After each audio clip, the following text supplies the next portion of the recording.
Good evening, everyone.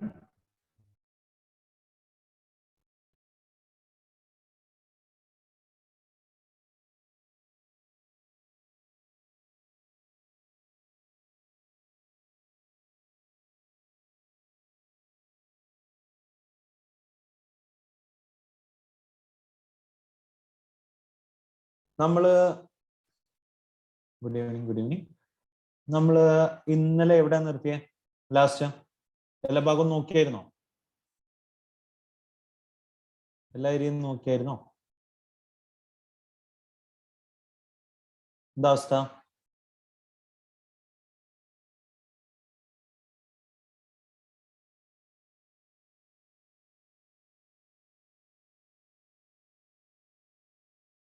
വായിച്ചു നോക്കിയിരുന്നോ? Just ഏറെക്കുറെ okay ആണ് അല്ലേ?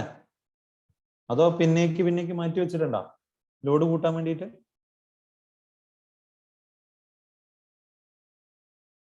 ഇല്ലല്ലോ.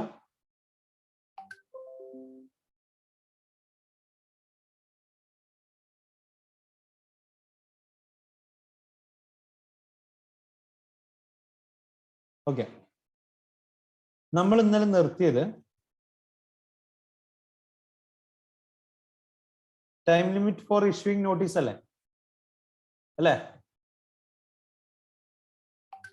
നമ്മൾ പെനാൾട്ടി 15, 25, 50, 100 അതേപോലെ 10% of tax amount or 10,000 which is higher, രണ്ട് കേസസ് പഠിച്ചിരുന്നു. അതൊക്കെ ഓർമ്മ ഉണ്ടാവും എന്ന് വിചാരിക്കുന്നു അല്ലേ? ഓർക്കുന്നുണ്ടല്ലോ. നോട്ടീസ് കിട്ടുന്നതിന് മുമ്പ് അടച്ചിട്ടുണ്ടെങ്കിൽ ഒന്നും വേണ്ട. അതേപോലെ തന്നെ മറ്റേ കേസിലാണെങ്കിൽ ഫ്രോഡാണെങ്കിൽ 15%. ഇനി നോട്ടീസ് കിട്ടി 30 ദിവസത്തിനുള്ളിൽ അടച്ചിട്ടുണ്ടെങ്കിൽ നോർമൽ കേസിൽ ഒന്നും വേണ്ട. ഫ്രോഡാണെങ്കിൽ എത്രയാണ്? ഇന്റൻഷണൽ ആണെങ്കിൽ 25. ഇനി അതേപോലെ തന്നെ അടുത്തത് എന്തായിരുന്നു? ഓർഡർ കിട്ടി, നോട്ടീസ് അല്ല, നോട്ടീസ് കഴിഞ്ഞ് ഓർഡർ കിട്ടി. ഓർഡർ കിട്ടി 30 ദിവസത്തിനുള്ളിൽ ഫയൽ ചെയ്തിട്ടുണ്ടെങ്കിൽ normal 10% of tax amount or 10,000 which ever is higher. മറ്റേ കേസ് എത്രയായിരുന്നു? 50. ഇനി ലാസ്റ്റ് എന്തായിരുന്നു? സെയിം 10% ചെയ്ത് 30 ദിവസം ഓർഡർ കിട്ടി, 30 ദിവസത്തിനുള്ളിൽ പേ ചെയ്തില്ല, പിന്നീടാണ് പേ ചെയ്യുന്നത് എങ്കിൽ ആഫ്റ്റർ 30 ഡേയ്സ് ആണെങ്കിൽ 10% of tax amount or 10,000 which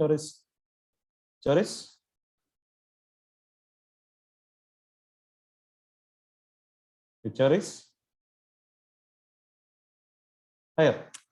okay, മറ്റേ കേസ് 100%, ടോട്ടൽ മൊത്തം 100% പെനാൾട്ടി അടയ്ക്കണം എന്ന് പറഞ്ഞു. പിന്നെ നമ്മൾ പറഞ്ഞുകൊണ്ടിരുന്നത് ടൈം ലിമിറ്റ് ഫോർ ഇഷ്യൂയിങ് നോട്ടീസും ഓർഡറും ആണ് അല്ലെ? ഓർഡർ അയക്കാൻ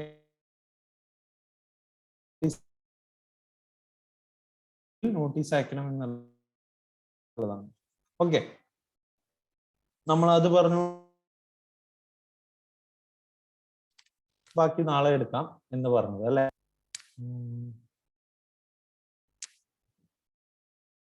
ഓക്കെ, അപ്പൊ നമ്മള് time for issue of notice and making order ആണ് പറഞ്ഞിരുന്നത്. നോർമൽ കേസിൽ ഓക്കെ, നോർമൽ കേസിൽ 3 കൊല്ലം കൊണ്ട് ഒരു ഓർഡർ ഫൈനലൈസ് ചെയ്യണം. ഓക്കെ, അതിന് 3 മാസം മുമ്പ്, അങ്ങനെ പഠിച്ചാൽ മതി. 3 കൊല്ലം കൊണ്ട് ഓർഡർ ഫൈനലൈസ് ചെയ്യണം. അതിന് 3 മാസം മുമ്പെങ്കിലും എന്ത് ചെയ്യണം? നോട്ടീസ് അയക്കണം. ഓക്കെ, 3 കൊല്ലത്തിനുള്ളിൽ ഓർഡർ അയക്കണം. ഓക്കെ, മനസ്സിലാവുന്നുണ്ടോ?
സോറി, നെറ്റ് ഒന്ന് ഡിസ്കണക്ട് ആയി പോയതാണ്. ഓക്കെ അല്ലേ? കേൾക്കുന്നുണ്ടല്ലോ? ഞാൻ വന്നു, ഞാൻ ഇങ്ങോട്ടും പോയിട്ടില്ല, അതിന് നെറ്റ് ഒന്ന് കട്ടായി പോയതാ. ഓക്കെ, ഇനി നമ്മളിപ്പോ പറഞ്ഞുകൊണ്ടിരുന്നത് ഒരു നോർമൽ കേസിൽ നമ്മൾ എന്ത് ചെയ്തു, ഏതെങ്കിലും ഒരു കൊല്ലത്തിൽ നമ്മൾ എന്ത് ചെയ്തിട്ടുണ്ട്, എങ്ങനെയാടാ, within 2 years 9 months from the due date of filing annual return for the financial year to which demand pertains or from the date of erroneous refund. ഏത് കൊല്ലത്തെ ആണോ ടാക്സ് നമുക്ക് കിട്ടാനുള്ളത്, ആർക്ക്?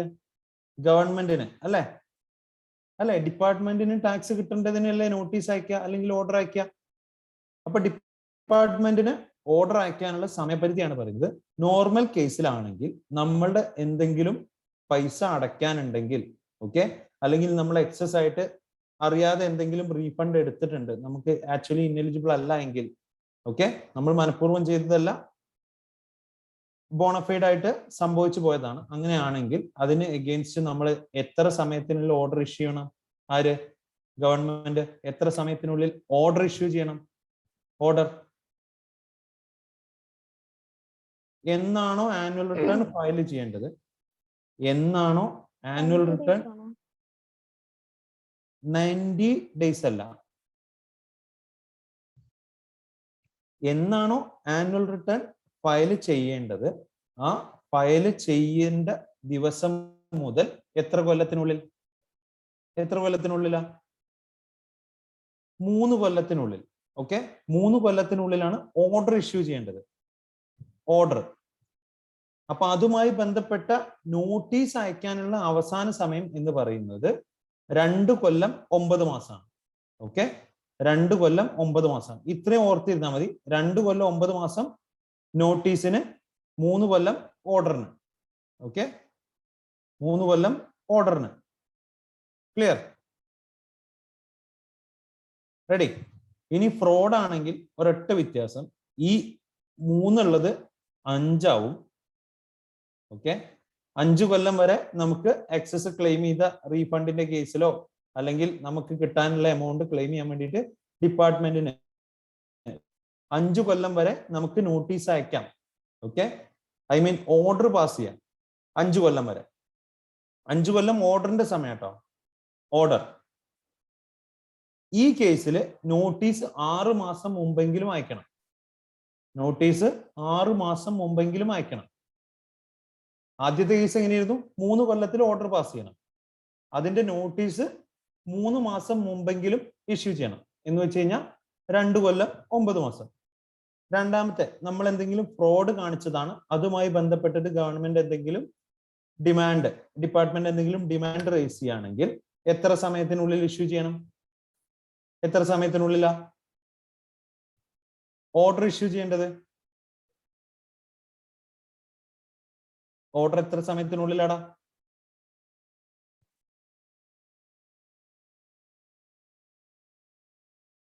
എത്ര സമയത്തിനുള്ളിലാ? എത്ര കൊല്ലത്തിനുള്ളിലാ?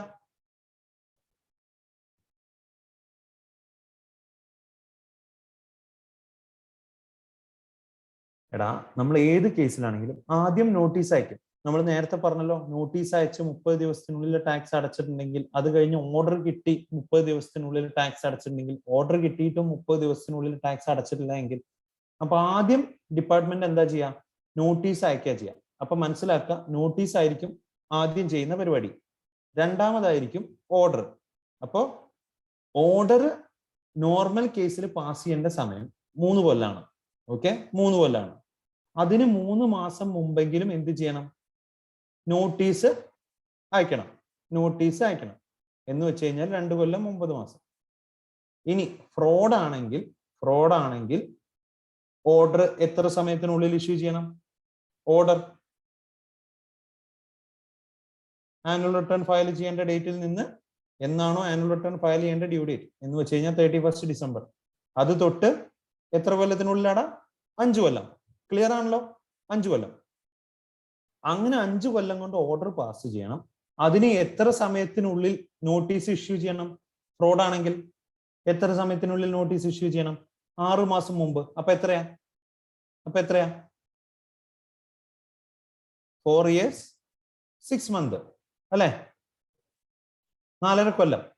ഓക്കെ, മറ്റേത് 2.25 കൊല്ലം, ഇത് 4.5 കൊല്ലം. ക്ലിയർ അല്ലേ?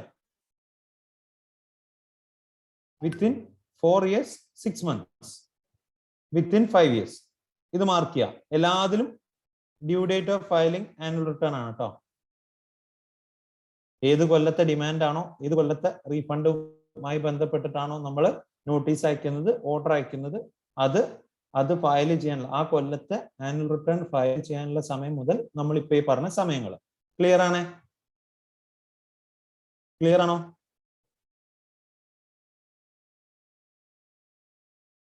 ബാക്കിയുള്ളവർക്ക് എവിടെ? എല്ലാരും ഓക്കെ. ഇനി amount collected as tax but not paid. എന്ത്? ഞാൻ നിങ്ങളുടെ സപ്ലയർ ആണ്. അപ്പൊ നിങ്ങൾ എന്ത് ചെയ്തു? എനിക്ക് ടാക്സ് അടച്ചിട്ടുണ്ടാവുമല്ലോ. ആ ടാക്സ് ഞാൻ ശരിക്കും വാങ്ങി, എന്നിട്ട് ഞാൻ ഗവൺമെന്റിലോട്ട് അടച്ചിട്ടില്ല എങ്കിൽ, ഓക്കെ, നമ്മൾ എക്സസ് ക്ലെയിം ചെയ്ത കേസ് ഒന്നുമല്ല. എന്താ പറയുന്നത്? ഞാൻ നിങ്ങളുടെ കയ്യിൽ നിന്ന് എമൗണ്ട് കളക്ട് ചെയ്തിട്ടുണ്ട്, പക്ഷെ അത് ഗവൺമെന്റിലോട്ട് അടച്ചിട്ടില്ല. Amount collected as tax but not paid. Normal കേസിൽ ടൈം ലിമിറ്റ് ഒന്നുമില്ല, എപ്പോ വേണമെങ്കിലും അടയ്ക്കാം ഇൻട്രസ്റ്റ്. ഇനി ഫ്രോഡ് ആണെങ്കിൽ വിത്തിൻ 1 year. നോട്ടീസ് ഇഷ്യൂ ചെയ്യാൻ എന്ത് ചെയ്യണ്ട? ടൈം ലിമിറ്റ് ഒന്നുമില്ല. 1 കൊല്ലത്തിനുള്ളിൽ ഓർഡർ അയക്കണം. 1 കൊല്ലത്തിനുള്ളിൽ. ഓക്കെ, ആദ്യം നോട്ടീസ് ഇഷ്യൂ ചെയ്യാൻ സമയമൊന്നുമില്ല. ഇത് നോട്ടീസ് ഇഷ്യൂ ചെയ്യാനുള്ള സമയമാണ്. ഓക്കെ, ഞാൻ എമൗണ്ട് കളക്ട് ചെയ്തു, ടാക്സ് ഗവൺമെന്റിലോട്ട് അടച്ചിട്ടില്ല. ഗവൺമെന്റിന് എപ്പോ വേണമെങ്കിലും, ഡിപ്പാർട്ട്മെന്റിന് എപ്പോ വേണമെങ്കിലും എനിക്ക് നോട്ടീസ് അയക്കാം. ഇനി നോട്ടീസ് കിട്ടിക്കഴിഞ്ഞ്, നോട്ടീസ് അയച്ചു കഴിഞ്ഞ് 1 കൊല്ലത്തിനുള്ളിൽ ഓർഡർ അയക്കണം, ഓർഡർ ചെയ്യണം. ഓക്കെ, ഓർഡർ പാസ്സാക്കണം. അപ്പൊ വിത്തിൻ 1 year. ഇത് നോ ടൈം ലിമിറ്റ് എന്നുള്ളതും ആലോചിക്കുക, വിത്തിൻ 1 year എന്നുള്ളതും ആലോചിക്കുക. ഇനി non payment of self assessed tax. നമ്മൾ സെൽഫ് അസസ്മെന്റ് പഠിച്ചില്ലേ?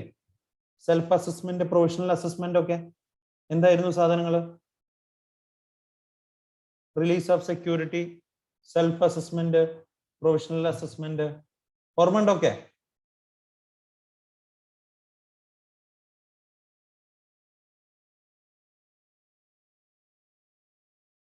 അപ്പൊ അങ്ങനെ ഞാൻ സെൽഫ് അസസ്മെന്റ് ചെയ്ത് പേ ചെയ്തിട്ടില്ല, എമൗണ്ട് പേ ചെയ്തിട്ടില്ല, സെൽഫ് അസസ് ചെയ്തിട്ട് എമൗണ്ട് പേ ചെയ്തിട്ടില്ല എങ്കിൽ അവിടെ എന്ത് ചെയ്യേണ്ട കാര്യമില്ല? ഷോ കോസ് നോട്ടീസ് ഒന്നും അയക്കേണ്ട കാര്യമില്ല. ഡയറക്റ്റ് റിക്കവറി പ്രൊസീഡിംഗ് ചെയ്യാം. ഓക്കെ, റിക്കവറി പ്രൊസീഡിങ്സ് എന്ന് പറഞ്ഞു കഴിഞ്ഞാൽ എന്താ? റവന്യൂ റിക്കവറി എന്നൊക്കെ കേട്ടിട്ടുണ്ടോ? നമ്മൾ നോർമൽ ടേമിൽ എവിടെയും കേട്ടിട്ടുണ്ടോ? ടാക്സ് വെട്ടിച്ചു,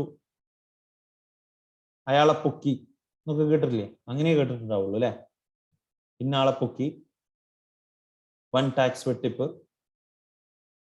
കേട്ടിട്ടുണ്ടോ? അപ്പൊ അങ്ങനെയൊക്കെ വന്നു കഴിഞ്ഞാൽ റവന്യൂ റിക്കവറി പ്രൊസീഡിങ്സിലോട്ട് പോകും. റവന്യൂ റിക്കവറി പ്രൊസീഡിങ്സ് ഒന്നുമല്ല, എൻ്റെ കയ്യിലുള്ള പ്രോപ്പർട്ടീസ്, അതുപോലെ എൻ്റെ കയ്യിലുള്ള പൈസ, അത് കഴിഞ്ഞ് എൻ്റെ ബാങ്കിലുള്ള ഡെപ്പോസിറ്റ്, ഗവൺമെന്റ് എനിക്ക് തരാനുള്ള എന്തെങ്കിലും എമൗണ്ട് ഉണ്ടെങ്കിൽ അത്, ഇതെന്നൊക്കെ, പിന്നെ കോർട്ട് വഴി മൂവ് ചെയ്തിട്ട്, ഇങ്ങനെയൊക്കെ ഏതെങ്കിലും മെത്തേഡ് ഉപയോഗിച്ചിട്ട് എൻ്റെ കയ്യിൽ നിന്ന് ഗവൺമെന്റിന് കിട്ടാനുള്ള ഫണ്ട് അവര് റിക്കവർ ചെയ്ത് എടുക്കുക. മനസ്സിലായോ? എൻ്റെ കയ്യിൽ നിന്ന് കിട്ടാനുള്ള എമൗണ്ട് റിക്കവർ ചെയ്ത് എടുക്കുന്ന ആ പ്രൊസീജിയറിനെയാണ് റവന്യൂ റിക്കവറി എന്ന് പറയാം, റിക്കവറി പ്രൊസീഡിങ്സ് എന്നും പറയും. ഓക്കെ, അപ്പോ ഞാൻ ടാക്സ് അടയ്ക്കാത്ത കേസാണെങ്കിൽ, ഞാൻ റിട്ടേൺ ഫയൽ ചെയ്തിട്ടില്ല, ടാക്സ് അടച്ചിട്ടില്ല എങ്കിൽ എന്ത് ചെയ്യാം? നോട്ടീസ് ഒന്നും അയക്കേണ്ട, ഡയറക്റ്റ് റിക്കവറി പ്രൊസീഡിങ്സ് സ്റ്റാർട്ട് ചെയ്യാം എന്നാ പറയുന്നത്. ഇത്രയേ ഉള്ളൂ ടൈം ലിമിറ്റിന്റെ കേസ്. അപ്പൊ 2.25 കൊല്ലം, 3 കൊല്ലം, 4.5 കൊല്ലം, 5 കൊല്ലം. ഓക്കെ, പിന്നെ നോട്ടീസ് ഇഷ്യൂ ചെയ്യാൻ സമയമൊന്നുമില്ല. ഏത് കേസ്? എമൗണ്ട് കളക്ട് ചെയ്തു, ടാക്സ് അടച്ചിട്ടില്ല, നോട്ടീസ് ഇഷ്യൂ ചെയ്യാൻ സമയമൊന്നുമില്ല. നോട്ടീസ് ഇഷ്യൂ ചെയ്ത് 1 കൊല്ലത്തിനുള്ളിൽ ഓർഡർ പാസ് ചെയ്യണം. ഇനി ഞാൻ സെൽഫ് അസസ്മെന്റ് ടാക്സ് അടച്ചിട്ടില്ലെങ്കിൽ നോട്ടീസിന്റെ ആവശ്യമില്ല. No need of notice. Recovery proceedings direct എടുക്കാം. ഇത്രയും കാര്യങ്ങൾ ഓർത്ത് വെച്ചാൽ മതി. Okay okay.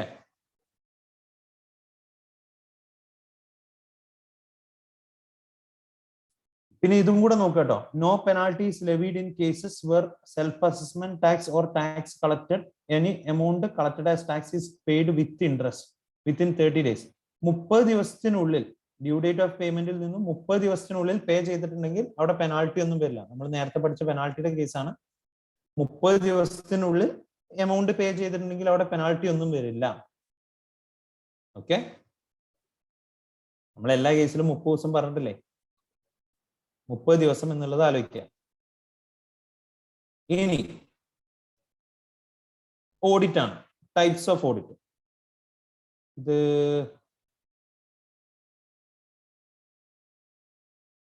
ഒരു മിനിറ്റ് ഇടാ.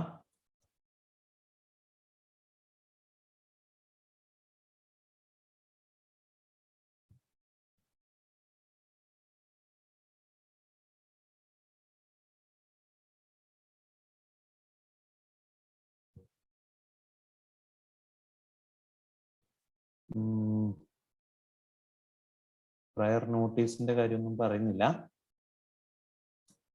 അപ്പൊ നമുക്ക് ആകെ കുറച്ച് ഏരിയ ഉള്ളൂ.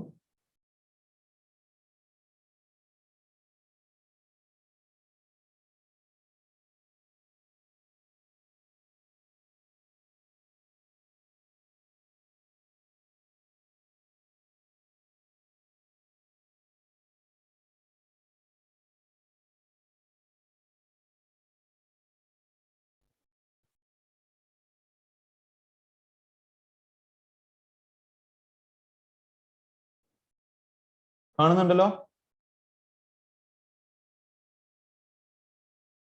എടാ ഈ നോട്ട് കാണുന്നില്ലേ? Particular statutory audit, audit by tax authorities. Okay, അപ്പൊ നമ്മൾ ടെസ്റ്റിലത്തെ വളരെ വൈഡ് ആയിട്ട് നോക്കണ്ട, ഇത്രയും കാര്യം നോക്കിയാൽ മതി. ഇതാണ് 3 type of audit. Okay, 3 type of audit. ടെസ്റ്റിൽ നമ്മൾ ഡിഫറെന്റ് ടൈപ്സ് ഓഫ് ഓഡിറ്റ് എന്ന് പറഞ്ഞിട്ട്, ഒന്ന് സ്റ്റാറ്റ്യൂട്ടറി ഓഡിറ്റ് ആണ്. ഓക്കെ, ഒന്ന് സ്റ്റാറ്റ്യൂട്ടറി ഓഡിറ്റ് ആണ്. 2 നോർമൽ ഓഡിറ്റ് ആണ്, audit by tax authorities, normal audit. Okay, normal audit. 3ാമത്തെ സ്പെഷ്യൽ ഓഡിറ്റ്. അപ്പോ ഇത്രേ ഉള്ളൂ. സ്റ്റാറ്റ്യൂട്ടറി ഓഡിറ്റ് ആരാ കണ്ടക്ട് ചെയ്യാം? സ്റ്റാറ്റ്യൂട്ടറി ഓഡിറ്റ് കണ്ടക്ട് ചെയ്യാം ഒരു CA അല്ലെങ്കിൽ CMA ആണ് എന്ന് ആലോചിക്കാം. ഒരു CA അല്ലെങ്കിൽ CMA ആണ്. അവിടെ ഒരു കണ്ടീഷൻ ഉണ്ട്. അയാളുടെ ആരുടെ രജിസ്റ്റേർഡ് പേഴ്സൺ ആരുടെയാണ് ചെയ്യേണ്ടതെന്ന് അറിയണ്ടേ? സ്റ്റാറ്റ്യൂട്ടറി ഓഡിറ്റ് ചെയ്യണം എന്ന് ഗവൺമെന്റ് പറഞ്ഞു. അപ്പൊ എന്ത് ചെയ്യണം? ആരുടെയാണ് ചെയ്യേണ്ടത്, എപ്പോഴാണ് ചെയ്യേണ്ടത്, ആരാണ് ചെയ്യേണ്ടത്, ഈ കാര്യം ഉണ്ടല്ലോ. അപ്പോ ഓഡിറ്റ് ചെയ്യേണ്ടത് ആരെയായിരിക്കും? ഉറപ്പായിട്ടും രജിസ്റ്റേർഡ് പേഴ്സൺ ആയിരിക്കും അല്ലെ? പരിശോധിക്കുക. ഓഡിറ്റ് എന്ന് പറഞ്ഞു കഴിഞ്ഞാൽ എന്താ? പരിശോധനയല്ലേ? ആണല്ലോ. അപ്പൊ എന്ത് ചെയ്യണം? ഞാൻ ഓഡിറ്റ് ചെയ്യാണ് എന്ന് പറഞ്ഞു കഴിഞ്ഞാൽ, സ്റ്റാറ്റ്യൂട്ടറി ഓഡിറ്റ് എന്ന് പറഞ്ഞു കഴിഞ്ഞാൽ ഒരാളുടെ ടേൺ ഓവർ, ഇപ്പൊ നിങ്ങളുടെ ടേൺ ഓവർ കോടിയുടെ മുകളിലാണെങ്കിൽ, നിങ്ങളുടെ ആകെ മൊത്തം ടേൺ ഓവർ 2 കോടിയുടെ മുകളിലാണെങ്കിൽ, okay, mark GST has 3 types of audit. Audit is 2 crore.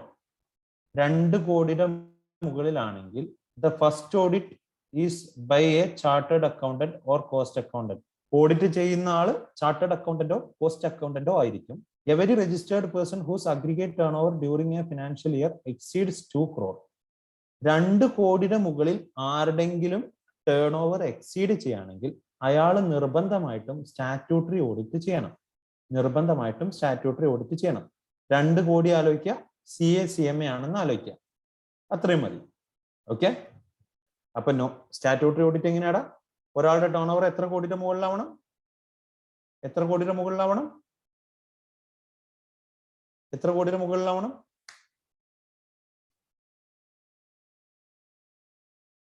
2 കോടി.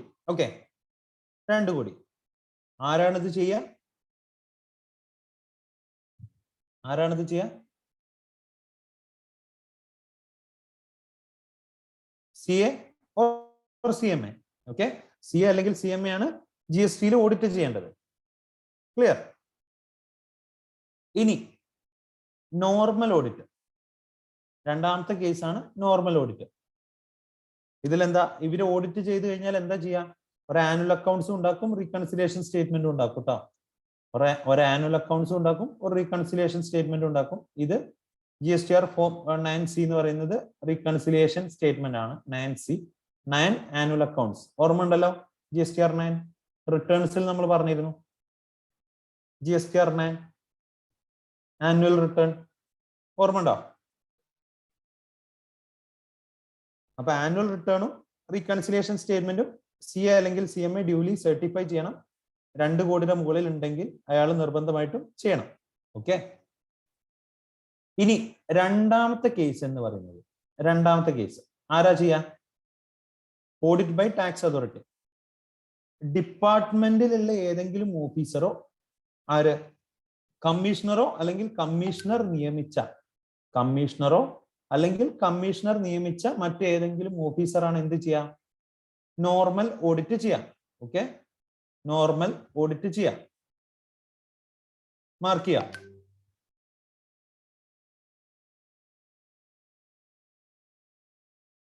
In the second type, which is normal audit, എന്താണ്?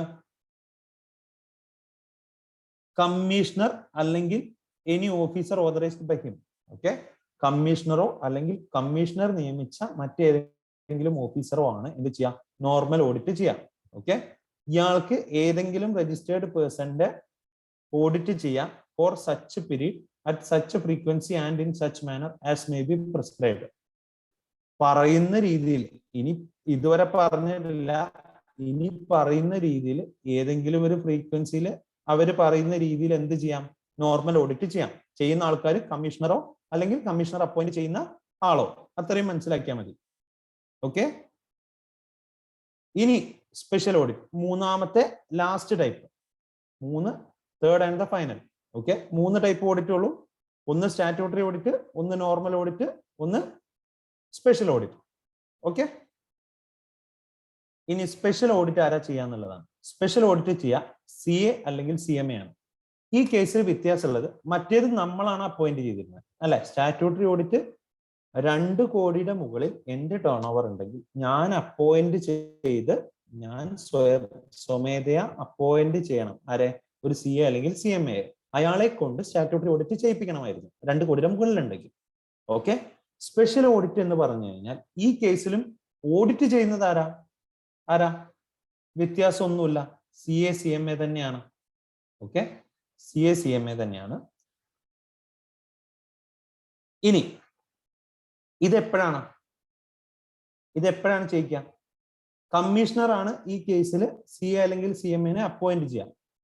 ഇതെങ്ങനെയാന്ന് വെച്ച് കഴിഞ്ഞാൽ, നമ്മൾ സ്ക്രൂട്ടനി അല്ലെങ്കിൽ ഇൻവെസ്റ്റിഗേഷൻ സെർച്ച് ഒക്കെ നടത്തുമ്പോൾ, സെർച്ചോ സ്ക്രൂട്ടനിയോ അല്ലെങ്കിൽ പരിശോധനയൊക്കെ നടത്തുമ്പോൾ നമുക്ക് തോന്നാണ് വാല്യൂ കറക്റ്റ് ആയിട്ടല്ല ഡിക്ലെയർ ചെയ്തത്, അല്ലെങ്കിൽ ITC എക്സസ് ആയിട്ട് ക്ലെയിം ചെയ്തിട്ടുണ്ട്, കിട്ടേണ്ടാത്ത എമൗണ്ട് ഒക്കെ ക്ലെയിം ചെയ്തിട്ടുണ്ട് എന്ന് തോന്നുന്ന കണ്ടീഷനിലാണ് സ്പെഷ്യൽ ഓഡിറ്റ് വയ്ക്കുക.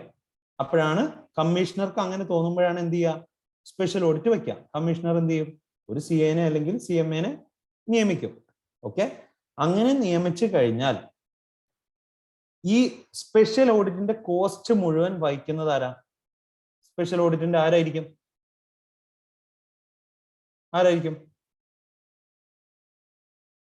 ഗവൺമെന്റ് ആണ്. ഓക്കെ, കമ്മീഷണർ ആണ്. ക്ലിയർ?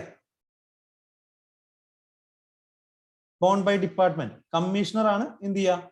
കോസ്റ്റ് മുഴുവൻ വഹിക്കുക. ക്ലിയർ? ഈ കേസിൽ ഒരു ഓഡിറ്റ് നടക്കുമ്പോൾ അതിന്റെ കൺക്ലൂഷൻ 180 ദിവസത്തിനുള്ളിൽ എന്ന് വെച്ച് കഴിഞ്ഞാൽ 90 + 90 ദിവസമാണ് നോർമൽ. അത് വേണമെങ്കിൽ 90 ദിവസം എക്സ്റ്റെൻഡ് ചെയ്യാം. അപ്പൊ മാർക്ക് ചെയ്യാം ഏത്? Special audit. Third type of audit is called special audit. In special audit the registered person can be directed to get its account audited by CA അല്ലെങ്കിൽ CMA during any stage of scrutiny, enquiry, investigation or any other proceedings. സ്ക്രൂട്ടനിയോ എൻക്വയറിയോ ഇൻവെസ്റ്റിഗേഷനോ അങ്ങനെ എന്തെങ്കിലും proceedings നടക്കുമ്പോൾ എന്ത് ചെയ്യണം? ഇയാൾക്ക് തോന്നുകയാണ് ഇവിടെ ഇയാൾ ക്ലെയിം ചെയ്ത ITC ശരിയല്ല, വാല്യൂ ഡിക്ലെയർ ചെയ്തത് ശരിയല്ല എന്ന് തോന്നുകയാണെങ്കിൽ, okay, might be of the opinion that value has not been correctly declared or credit availed is not with the normal events. ഇങ്ങനെയാണെങ്കിൽ എന്താ പറഞ്ഞത്? സി എ അല്ലെങ്കിൽ C M A nominated by ആരാ? Commissioner. അത് മാർക്ക് ചെയ്യാം. Special ഓഡിറ്റില് ആരാണ് C A C M A nominate ചെയ്യുക? കമ്മീഷണർ ആണ്. അടുത്ത കേസ് സി എ അല്ലെങ്കിൽ സി എം എ എന്ത് ചെയ്യണം? ഓഡിറ്റിന്റെ റിപ്പോർട്ട് എത്ര സമയത്തിനുള്ളിൽ സമർപ്പിക്കണം? എത്ര സമയത്തിനുള്ളിലാടാ? ഓൾറെഡി പറഞ്ഞല്ലോ, എത്ര സമയത്തിനുള്ളിലാ? എത്ര സമയത്തിനുള്ളിലാ?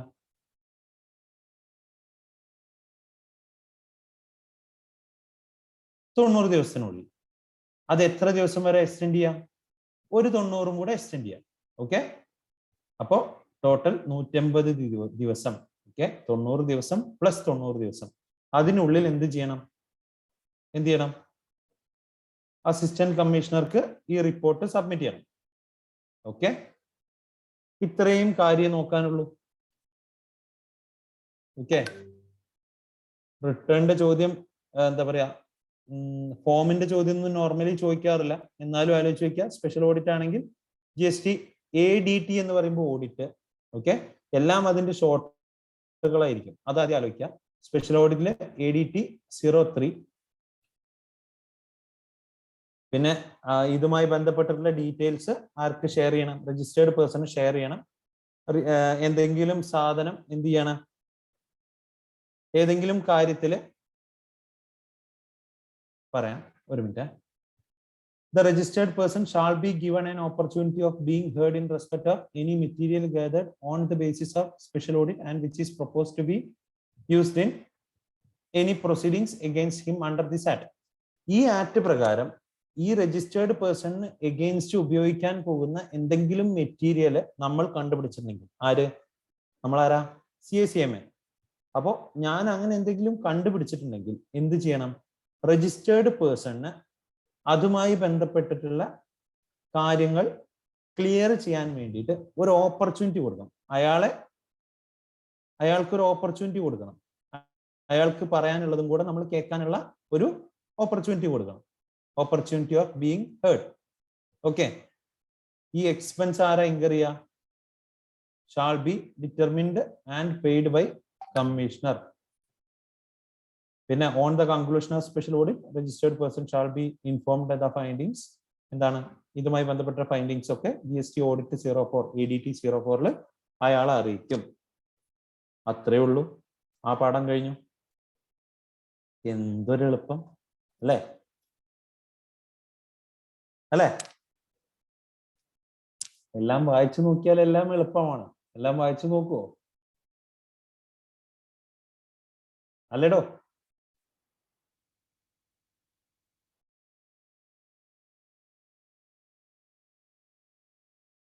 ഇനി ഈ പാഠത്തിൽ ഏതെങ്കിലും കാര്യം ഇനി പറയേണ്ടതുണ്ടോ? ക്ലിയർ ആണല്ലോ? എല്ലാം വായിച്ചു നോക്കുമല്ലോ? എല്ലാരും വായിച്ചു നോക്കുമല്ലോ? അടുത്ത ചാപ്റ്ററിലോട്ട് പോവാലോ? ഓക്കെ ആണോ? മുന്നോട്ട് പോവാലോ?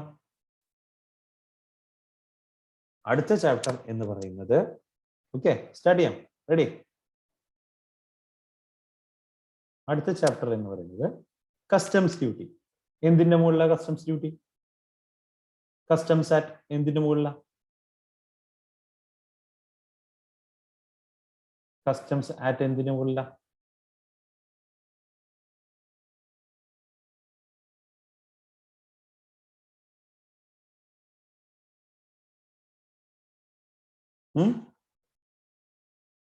ഇമ്പോർട്ട് മാത്രമേ ഉള്ളൂ? ഇമ്പോർട്ട് മാത്രമേ ഉള്ളൂ? ഉറപ്പായിട്ടും എക്സ്പോർട്ട് ഉണ്ടാവുമല്ലോ എന്നല്ലേ? അങ്ങനെയാണെങ്കിൽ അങ്ങനത്തെ ആ ചോദ്യത്തിൽ തന്നെ ഉണ്ടല്ലോ എക്സ്പോർട്ടും ഉണ്ടെന്ന്. അങ്ങനെയാണോ? അപ്പോ ഇമ്പോർട്ട് ഡ്യൂട്ടിയും എക്സ്പോർട്ട് ഡ്യൂട്ടിയാണ് കസ്റ്റംസിൽ വരിക. ഓക്കെ, ഒരു സാധനം ഇമ്പോർട്ട് ചെയ്യുന്നതിന് സമയത്തും എക്സ്പോർട്ട് ചെയ്യുന്ന സമയത്തുമാണ് കസ്റ്റംസ് ഡ്യൂട്ടി അപ്ലിക്കബിൾ ആവുക. ഓക്കെ, അപ്പൊ ഞാനൊരു കാര്യം ചോദിക്കട്ടെ, എപ്പോഴാണ് ഒരു ഇമ്പോർട്ട് നടന്നു, ഇമ്പോർട്ട് സ്റ്റാർട്ടായി എന്ന് പറയാം? എപ്പോഴാ? Any idea?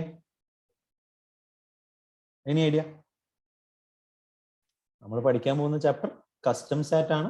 ഇതിൽ ആകെ നമുക്ക് പഠിക്കാനുള്ളത് ഏതൊക്കെ ടൈപ്പ് ആക്ട് ഉണ്ട്, എന്താണ് ഇമ്പോർട്ട് ചെയ്യുന്ന സമയത്ത് നമ്മൾ ചെയ്യേണ്ട പ്രൊസീജിയർ, എക്സ്പോർട്ട് ചെയ്യേണ്ട സമയത്ത് നമ്മൾ ചെയ്യേണ്ട പ്രൊസീജിയർ, ഏതൊക്കെ തരം ഡ്യൂട്ടീസ് ആണ് ഇതിൽ ചുമത്തുക. ഓക്കെ, ഏതൊക്കെ തരം ഡ്യൂട്ടീസ് ആണ് ഇതിൽ ചുമത്തുക. ഇതിൽ ഓൾറെഡി നമ്മൾ 2-3 IGST പോയി എന്നുള്ളൂ. 2 അത് ഏതായിരുന്നടാ, ഓർക്കുന്നുണ്ടോ? IGST 2 കസ്റ്റംസ് ഡ്യൂട്ടി പോയി എന്ന് പറഞ്ഞത്. Do you remember? Any idea?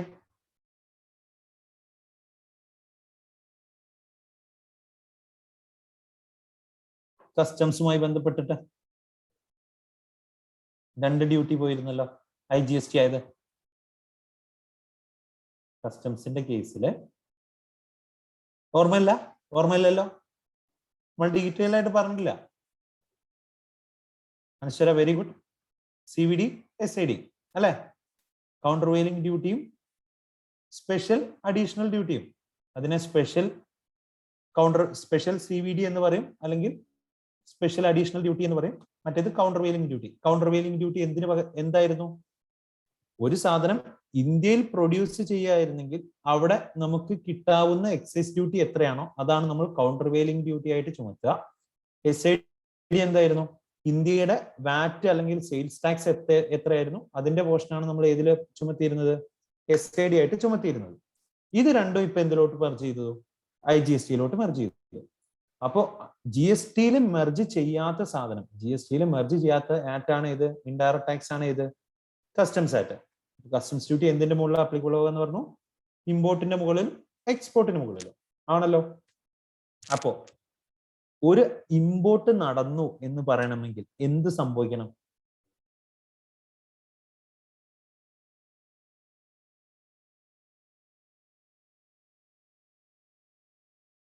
Australia കൂടെ ഒരു കപ്പൽ പോയി കഴിഞ്ഞാൽ ഇമ്പോർട്ടാണോ?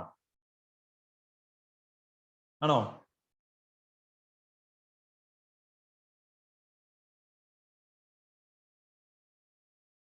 എപ്പോഴാ ഇമ്പോർട്ട്? നിങ്ങൾ ഗസ് അടിച്ചോ? അറിയില്ലല്ലോ, ഒരു പുതിയ സാധനം പഠിക്കല്ലേ, കുഴപ്പമില്ല, പറഞ്ഞോ. ഇനി ഐഡിയ എന്തെങ്കിലും കേട്ടിട്ടുണ്ടോ കസ്റ്റംസുമായി ബന്ധപ്പെട്ടിട്ട്? ടെറിട്ടോറിയൽ വാട്ടർ, കസ്റ്റംസ് വാട്ടേഴ്സ്,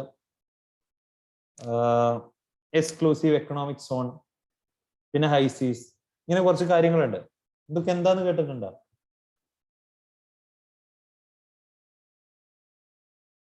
കേട്ടിട്ടുണ്ടോ?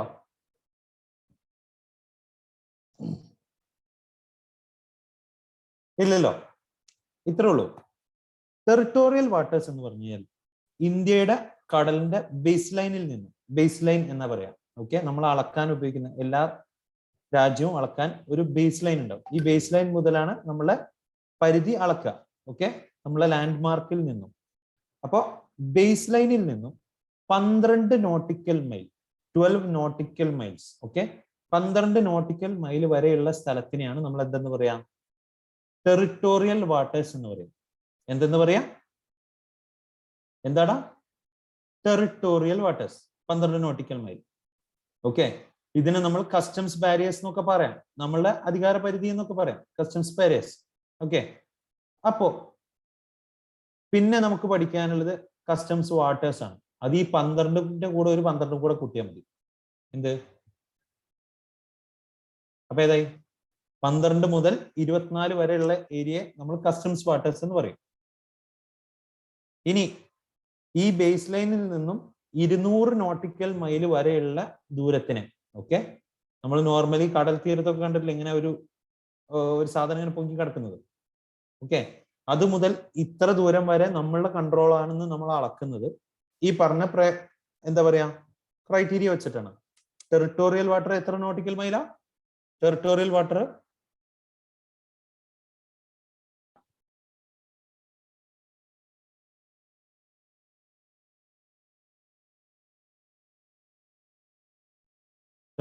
എത്ര nautical മൈലാ?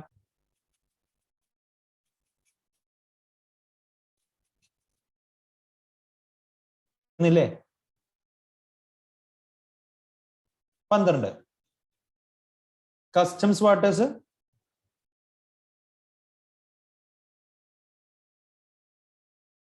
Customs waters 12 to 24. Okay.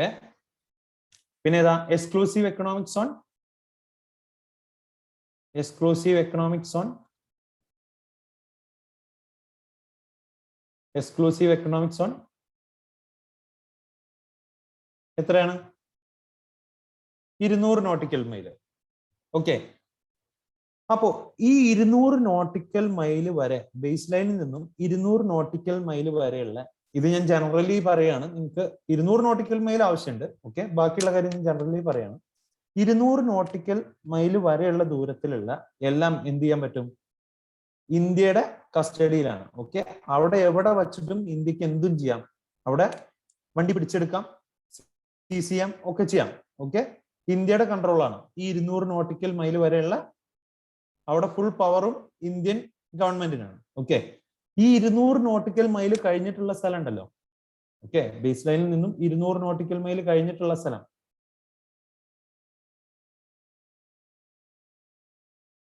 ആ 200 നോട്ടിക്കൽ മൈൽ കഴിഞ്ഞ് ഉള്ള സ്ഥലത്തെ എന്ത് പറയും? ഹൈ സീസ് എന്ന് പറയും. ഹൈ സീസ്. ഓക്കെ, ഹൈ സീസ്. ഈ ഹൈ സീസിൽ വച്ച്, ഈ ഹൈ സീസിൽ എന്താ പറയാ, 200 നോട്ടിക്കൽ മൈൽ കഴിഞ്ഞാൽ എല്ലാവർക്കും തുല്യമായ അവകാശമാണ്. എല്ലാ രാജ്യത്തിനും തുല്യമായ അവകാശം ഉണ്ട് എന്ന്.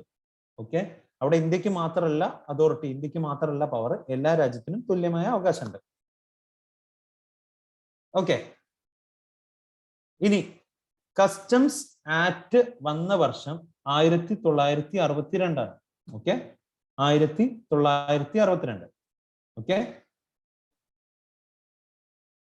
കസ്റ്റംസ് ആക്ട് 1962 പ്രകാരമാണ് ഇന്ത്യയിൽ ടാക്സ്, കസ്റ്റംസ് ഡ്യൂട്ടി ചുമത്തുന്നതും കളക്ട് ചെയ്യുന്നതും. ഓക്കെ, എന്ത് ടാക്സ് കളക്ട് ചെയ്യണമെങ്കിലും എന്തായിരുന്നു article 265? No tax can be collected without authority of law. അല്ലേ? അപ്പോ ആക്ടിന്റെ സപ്പോർട്ട് ഇല്ലാതെ നമുക്ക് എന്തെങ്കിലും ടാക്സ് കളക്ട് ചെയ്യാൻ പറ്റുമോ? പറ്റില്ലല്ലോ. GST ആക്ട് ഇല്ലായിരുന്നോ?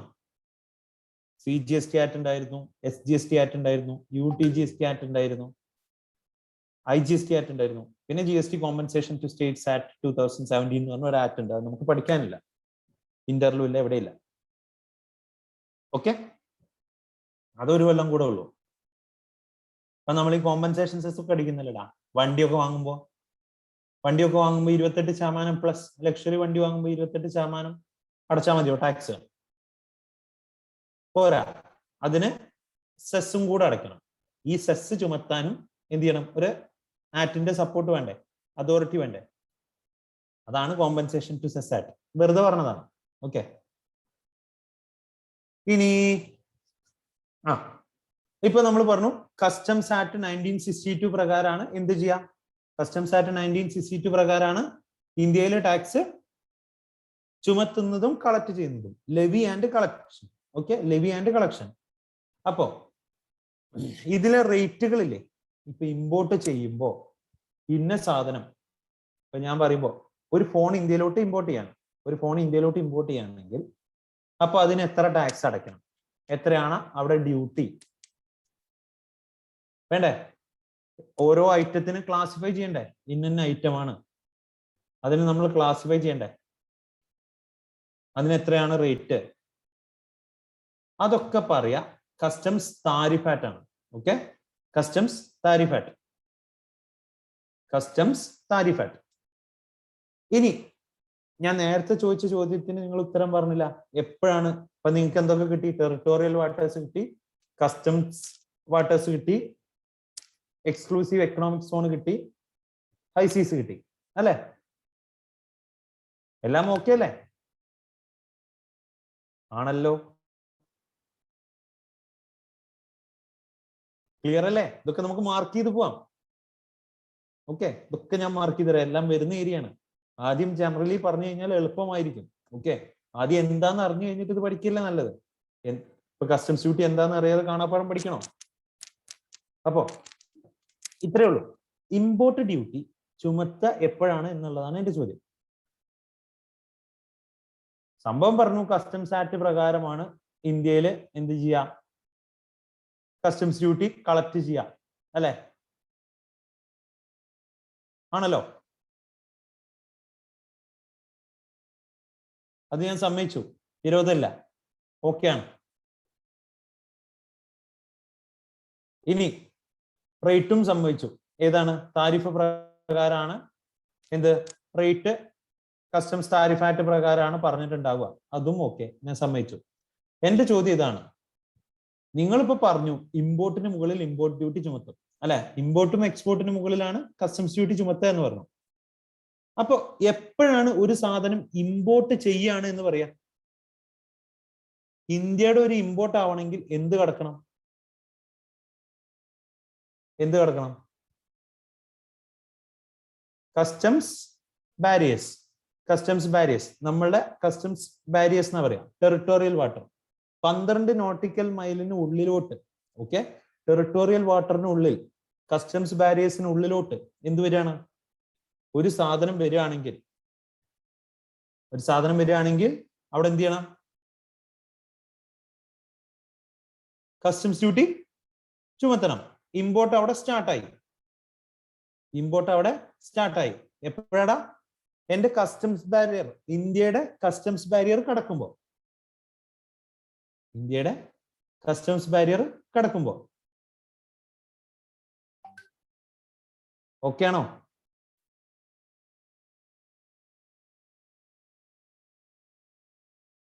നമ്മൾ വേറൊരിത് പറയുകയാണെങ്കിൽ, ഈ കസ്റ്റംസ് എന്താന്ന് വെച്ചാൽ, കസ്റ്റംസ് പേര് വരാൻ പറഞ്ഞത് എന്താന്ന് വെച്ച് കഴിഞ്ഞാൽ, നമ്മൾ ഈ മുമ്പ് എന്തെങ്കിലും ഒരു വ്യാപാരി ഇവിടെ കൊണ്ടുവന്ന് എന്തെങ്കിലും സാധനം വിൽക്കണമെങ്കിൽ പല പല രാജ്യങ്ങൾ ഉണ്ടായിരുന്നല്ലോ അല്ലെ? മുമ്പ് രാജ്യങ്ങളായിട്ടായിരുന്നില്ലേ രാജാവ്? അപ്പോ എന്തുണ്ടാവും? കുറെ ആൾക്കാര്, വ്യാപാരികൾ ഉണ്ടാവും. ഈ വ്യാപാരികൾ എന്ത് ചെയ്യും? ഓരോരോ രാജ്യങ്ങളായിട്ട് പോയിട്ട് കച്ചവടം ചെയ്യും. അപ്പൊ ഈ കച്ചവടം ചെയ്യുമ്പോൾ അതിനൊരു പങ്കായിട്ട് എന്ത് ചെയ്യും? രാജാവിന് എന്തെങ്കിലുമൊക്കെ കൊടുക്കും. ഓക്കെ, അതേപോലെ ഇങ്ങനെ കൊടുത്ത് വന്ന് അതിങ്ങനെ ഒരു ആറ്റായി മാറി, അങ്ങനെ ഒരു കസ്റ്റമായി മാറി. എന്ത്? നോർമലി ചെയ്തു വരുന്ന ഒരു രീതിയായി മാറി. അങ്ങനെയാണ് കസ്റ്റംസ് ആക്ട് വന്നത് എന്ന് വേണമെങ്കിൽ നമുക്ക് പറയാം. ഓക്കെ, നമ്മളെ സംബന്ധിച്ച് ഇതാണ് ഇത് അതോറിറ്റിക്ക് വേണ്ടി ആക്ട് പ്രകാരം എന്ത്? കസ്റ്റംസ് ആക്ട് 1962 പ്രകാരമാണ് ടാക്സ് കളക്ട് ചെയ്യുന്നതും ചുമത്തുന്നതും. പിന്നെ പറഞ്ഞു റേറ്റ് കസ്റ്റംസ് താരിഫ് ആക്ട് പ്രകാരമാണ് ചുമത്തുന്നത്. ഇമ്പോർട്ട് സ്റ്റാർട്ട് ചെയ്യുന്നത് എപ്പോഴാണ്? 12 നോട്ടിക്കൽ മൈല് ഉള്ളിലോട്ട് കയറുമ്പോൾ, 12 നോട്ടിക്കൽ മൈലിനോട്ട് ഉള്ളിലോട്ട് എന്തെങ്കിലും ഒരു ഷിപ്പ് കയറുമ്പോൾ. ഓക്കെ, എക്സ്പോർട്ട് അപ്പൊ എപ്പോഴായിരിക്കും? എക്സ്പോർട്ടായി എന്ന് പറയാൻ എപ്പോഴായിരിക്കും? കപ്പല് പോർട്ടിൽ നിന്ന് ഇറങ്ങിയാൽ മതിയോ? പോർട്ടിൽ നിന്ന് പോയാൽ മതിയോ?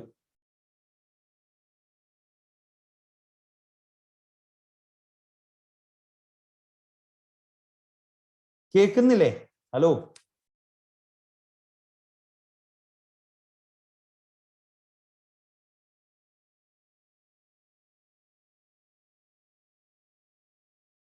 പന്ത്രണ്ട് കഴിഞ്ഞു പോകുമ്പോൾ ടെറിട്ടോറിയൽ വാട്ടർ ആണ്. Territorial water, okay, customs barrier കഴിഞ്ഞിട്ട്. കസ്റ്റംസ് ബാരിയർ എന്ന് പറയുന്നത് ടെറിട്ടോറിയൽ വാട്ടർ ആണ്, 12 നോട്ടിക്കൽ മൈലാണ്.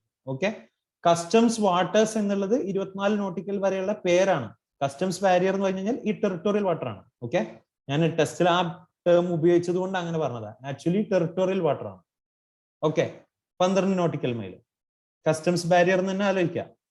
ഓക്കെ, അപ്പൊ കസ്റ്റംസ് ബാരിയറിൽ നിന്നും ടെറിട്ടോറിയൽ വാട്ടേഴ്സിൽ നിന്നും ഒരു സാധനം പുറത്തു പോകുമ്പോഴാണ് അത് എക്സ്പോർട്ട് ആയി എന്ന് പറയാം. പക്ഷെ എക്സ്പോർട്ട് ഡ്യൂട്ടി എപ്പോ അടച്ചിട്ടുണ്ടാവും? കപ്പൽ പോർട്ടിൽ നിന്ന് പോകുന്നതിന് മുമ്പ് അടയ്ക്കണ്ടേ? അങ്ങനെയല്ലേ? അല്ലെ പിന്നെ അവന് മുങ്ങിക്കൂടെ? അപ്പോ എക്സ്പോർട്ട് ഡ്യൂട്ടി അടച്ചതിന് നമ്മൾ എന്തെന്നാ പറയാ? അഡ്വാൻസ് എന്ന് പറയാം. കാരണം ഇത് എക്സ്പോർട്ട് ആക്ച്വലി ആയില്ലല്ലോ. എക്സ്പോർട്ട് ആവണമെങ്കിൽ 12 നോട്ടിക്കൽ മൈൽ കടക്കണമല്ലോ, ടെറിട്ടോറിയൽ വാട്ടർ കടക്കണമല്ലോ. കടന്നില്ല, മുങ്ങിപ്പോയി. അപ്പൊ എക്സ്പോർട്ട് നടന്നോ?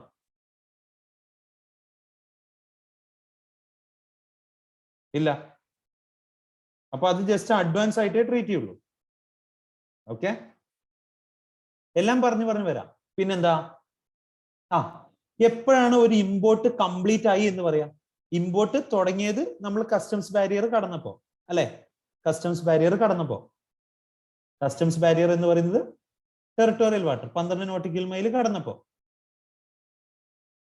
അപ്പോ എന്റെ ചോദ്യം ഇതാണ്, 12 നോട്ടിക്കൽ മൈൽ കടന്നു, ഇമ്പോർട്ട് കമ്മൻസ് ആയി, ഇമ്പോർട്ട് തുടങ്ങി, ഇമ്പോർട്ട് അവസാനിക്കണ്ടേ? ഇമ്പോർട്ട് അവസാനിക്കണ്ടേ? അതെപ്പോഴായിരിക്കും?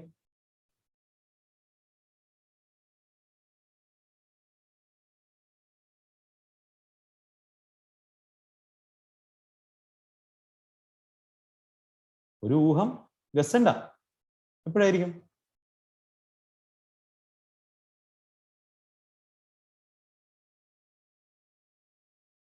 No idea? വേണ്ട, ഞാൻ തന്നെ പറഞ്ഞോളാം. ഓക്കെ, അപ്പോ ഞാന് എന്ത് ചെയ്തു, ഈ സാധനം പോർട്ടിലെത്തി കഴിഞ്ഞാൽ ആദ്യം ഇതുമായി ബന്ധപ്പെട്ടിട്ട് രേഖകൾ സമർപ്പിക്കണം. നോർമലി ചെയ്യണമല്ലോ, എന്തൊക്കെ സാധനമാണ് കൊണ്ടുവന്നത് എന്ന് പറഞ്ഞിട്ട് എന്ത് ചെയ്യണം? നോർമലി എന്ത് ചെയ്യണം? ഡീറ്റെയിൽസ് കസ്റ്റംസ് അതോറിറ്റിക്ക് കൊടുക്കണ്ടേ? ഓഫീസർക്ക് കൊടുക്കണ്ടേ? അത് കൊടുത്തു. എന്നിട്ട് എന്നോട് കപ്പൽ കയറ്റിക്കോളാൻ പറഞ്ഞു, സാധനങ്ങൾ ഇറക്കിക്കോളാൻ പറഞ്ഞു. അല്ലെങ്കിൽ എയർപോർട്ട് ആണെങ്കിൽ ഞാൻ റിപ്പോർട്ട് കൊടുത്തപ്പോൾ അവരെന്ത് പറഞ്ഞു? സാധനം ഇറക്കിക്കോ. അതേപോലെ എന്ത് ചെയ്യണം? റോഡ് വഴിയാണെങ്കിലും ഞാൻ റിപ്പോർട്ട് കൊടുത്തു, അത് ബേസ് ചെയ്തിട്ട് ഓക്കെ സാധനം കയറ്റിക്കോ എന്ന് പറഞ്ഞു. അങ്ങനെ ഞാൻ സാധനം കസ്റ്റംസ് അതോറിറ്റി കസ്റ്റംസ് സ്റ്റേഷനിൽ വെച്ചു, കസ്റ്റംസ് ഏരിയയിൽ വെച്ചു. കസ്റ്റംസ് ഏരിയ എന്ന് പറഞ്ഞു കഴിഞ്ഞാൽ നമ്മൾ ഗുഡ്സ് ക്ലിയർ ചെയ്യുന്നതിന് മുമ്പ് ഗുഡ്സ് സൂക്ഷിക്കുന്ന സ്ഥലം. ഓക്കെ, കസ്റ്റംസ് പോർട്ട് എന്ന് പറഞ്ഞു കഴിഞ്ഞാൽ ഈ സാധാ പോർട്ട്, എയർപോർട്ട്, ഓക്കെ, ഇതൊക്കെ കസ്റ്റംസ് പോർട്ടിൽ പെടും. ഓക്കെ, എയർപോർട്ട് വഴി, എയറോപ്ലെയിൻ വഴി സാധനം ഇറക്കിയാലും ഇമ്പോർട്ടാണ്. അതുപോലെ ഷിപ്പ് വഴി കൊണ്ടുവന്നാലും ഇമ്പോർട്ടാണ്. റോഡ് വഴിയും കൊണ്ടുവരാലോ. റോഡ് വഴി നമ്മൾ ഷെയർ ചെയ്യുന്ന രാജ്യങ്ങളില്ലേ, നേപ്പാൾ, ഭൂട്ടാൻ, അല്ലെ? പിന്നെ ഏതൊക്കെയാടാ? ഇനി ഏതൊക്കെ ഉണ്ടല്ലോ, നോക്കാം. അത് നമുക്ക് പഠിക്കാനല്ലോ കേട്ടോ, ഞാൻ വെറുതെ ജനറൽ ആയിട്ട് ചോദിച്ചാണേ. ഓക്കെ, അപ്പോ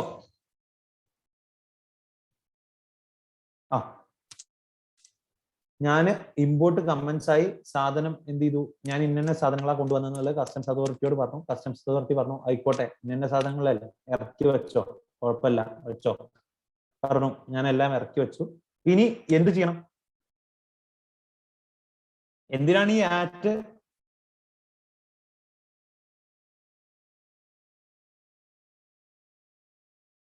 എന്താണ് ചെയ്യേണ്ടത്? സാധനം ഇറക്കി വെച്ചു, അത് ക്ലിയർ ആവണമെങ്കിൽ എന്ത് ചെയ്യണം?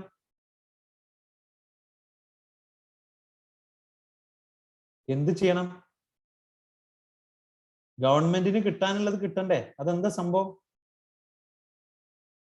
ടാക്സ് അടയ്ക്കണം, അത്രേ ഞാൻ ചോദിച്ചുള്ളൂ. കസ്റ്റംസ് ഡ്യൂട്ടി അടയ്ക്കണം, അല്ലെ? അത്രേ ഉള്ളൂ, അതേ ഞാൻ ചോദിച്ചുള്ളൂ. നിങ്ങൾ കോംപ്ലിക്കേറ്റഡ് ആയിട്ട് ചിന്തിക്കണ്ട, ഗ്രൗണ്ട് ലെവലിൽ നിൽക്ക്. ഓക്കെ, അപ്പോ അങ്ങനെ ബിൽ ഓഫ് എൻട്രി എന്ന് പറഞ്ഞ ഡോക്യുമെന്റ് സബ്മിറ്റ് ചെയ്തിട്ടാണ് നമ്മൾ എന്ത് ചെയ്യുക? ടാക്സ് അടയ്ക്കുക. അങ്ങനെ ടാക്സ് അടച്ചു കഴിഞ്ഞ് ക്ലിയർ ചെയ്ത് കഴിഞ്ഞാൽ bill of entry for home clearance, അങ്ങനെ ഒരു ഗുഡ്സ് ഹോം ക്ലിയറൻസ് അനുവദിച്ചു കഴിഞ്ഞാൽ, ക്ലിയർ ആയി എന്ന് പറഞ്ഞു കഴിഞ്ഞാൽ മാത്രമാണ് എന്ത് പറയാ? ഇമ്പോർട്ട് കംപ്ലീറ്റ് ആയി എന്ന് പറയാം. ഓക്കെ, കസ്റ്റംസിനെ സംബന്ധിച്ച് ഒരു സാധനം ക്ലിയർ ആയി കഴിഞ്ഞാൽ പിന്നെ അത് ഇമ്പോർട്ടഡ് ഗുഡ്സ് അല്ല. ഓക്കെ, നമ്മള് മാർക്കറ്റിലൊക്കെ കിട്ടില്ലേ ഇത് ഇമ്പോർട്ടഡ് ആണെന്ന് പറഞ്ഞിട്ട്, അതൊന്നും ശരിക്കും ഇമ്പോർട്ടഡ് ഗുഡ്സ് എന്ന് പറയാൻ പറ്റില്ല. ഓക്കെ, പുറത്തുനിന്ന് കൊണ്ടുവന്നതാണ്, ഓക്കെ, സമ്മതിച്ചു. കസ്റ്റംസിന്റെ കേസിൽ ഇമ്പോർട്ടഡ് ഗുഡ്സ് എന്ന് പറയുന്നത് എപ്പോഴാണ്? ഈ നമ്മളെ ടെറിട്ടോറിയൽ വാട്ടർ കടന്നിട്ട് നമ്മൾ ഹോം ക്ലിയറൻസ് ചെയ്യുന്നത് വരെ. ഇതുവരെ കൺഫ്യൂഷൻ ഒന്നും ഇല്ലല്ലോ? ഓക്കെ ആണല്ലോ?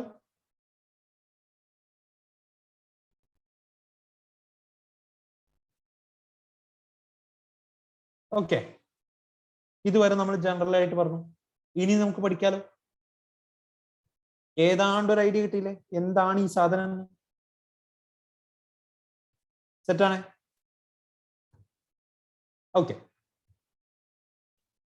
അപ്പോ നമുക്ക് ആകെ പഠിക്കാനുള്ളത് എന്താ? ഇൻട്രൊഡക്ഷൻ ഇമ്പോർട്ടൻ്റ് അല്ല. ഏതൊക്കെയാണ് കസ്റ്റംസ് ലോന്റെ scope, definition, functions, taxable event ഏതാണ്, പറഞ്ഞ തന്നെ എന്താണ് നടക്കുന്ന അല്ലെ?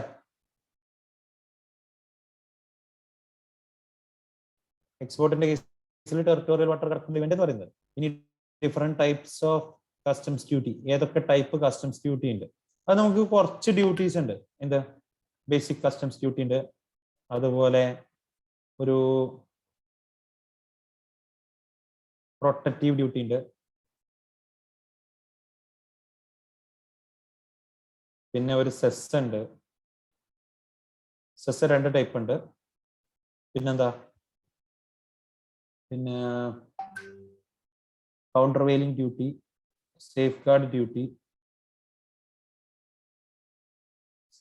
ഡ്യൂട്ടി, ആന്റി ഡംപിംഗ് ഡ്യൂട്ടി,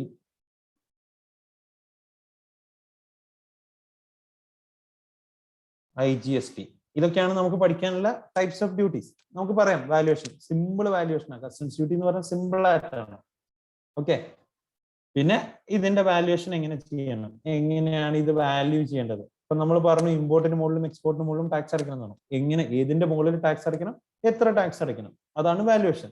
പിന്നെ ഇമ്പോർട്ട് പ്രൊസീജിയർ, ഞാനിപ്പോ പറഞ്ഞ എന്താ പറയാ, കപ്പൽ വന്ന് ഇറങ്ങുമ്പോഴുള്ള, അല്ലെങ്കിൽ ഒരു വണ്ടിയിൽ സാധനം കൊണ്ടുവരുമ്പോഴുള്ള, അല്ലെങ്കിൽ എയറോപ്ലെയിനിൽ ഒരു സാധനം കൊണ്ടുവരുമ്പോഴുള്ള പ്രൊസീജിയർ എന്താന്നുള്ളത്. അതുപോലെ എക്സ്പോർട്ട് പ്രൊസീജിയർ, അങ്ങോട്ട് അയക്കുമ്പോഴുള്ള പ്രൊസീജിയർ എന്താന്നുള്ളത്. പിന്നെ ബാഗേജ് എന്താ? ബാഗേജ് എന്താ? നമ്മൾ ഈ പുറത്തുനിന്ന് സാധനം കൊണ്ടുവരുന്നില്ലേ,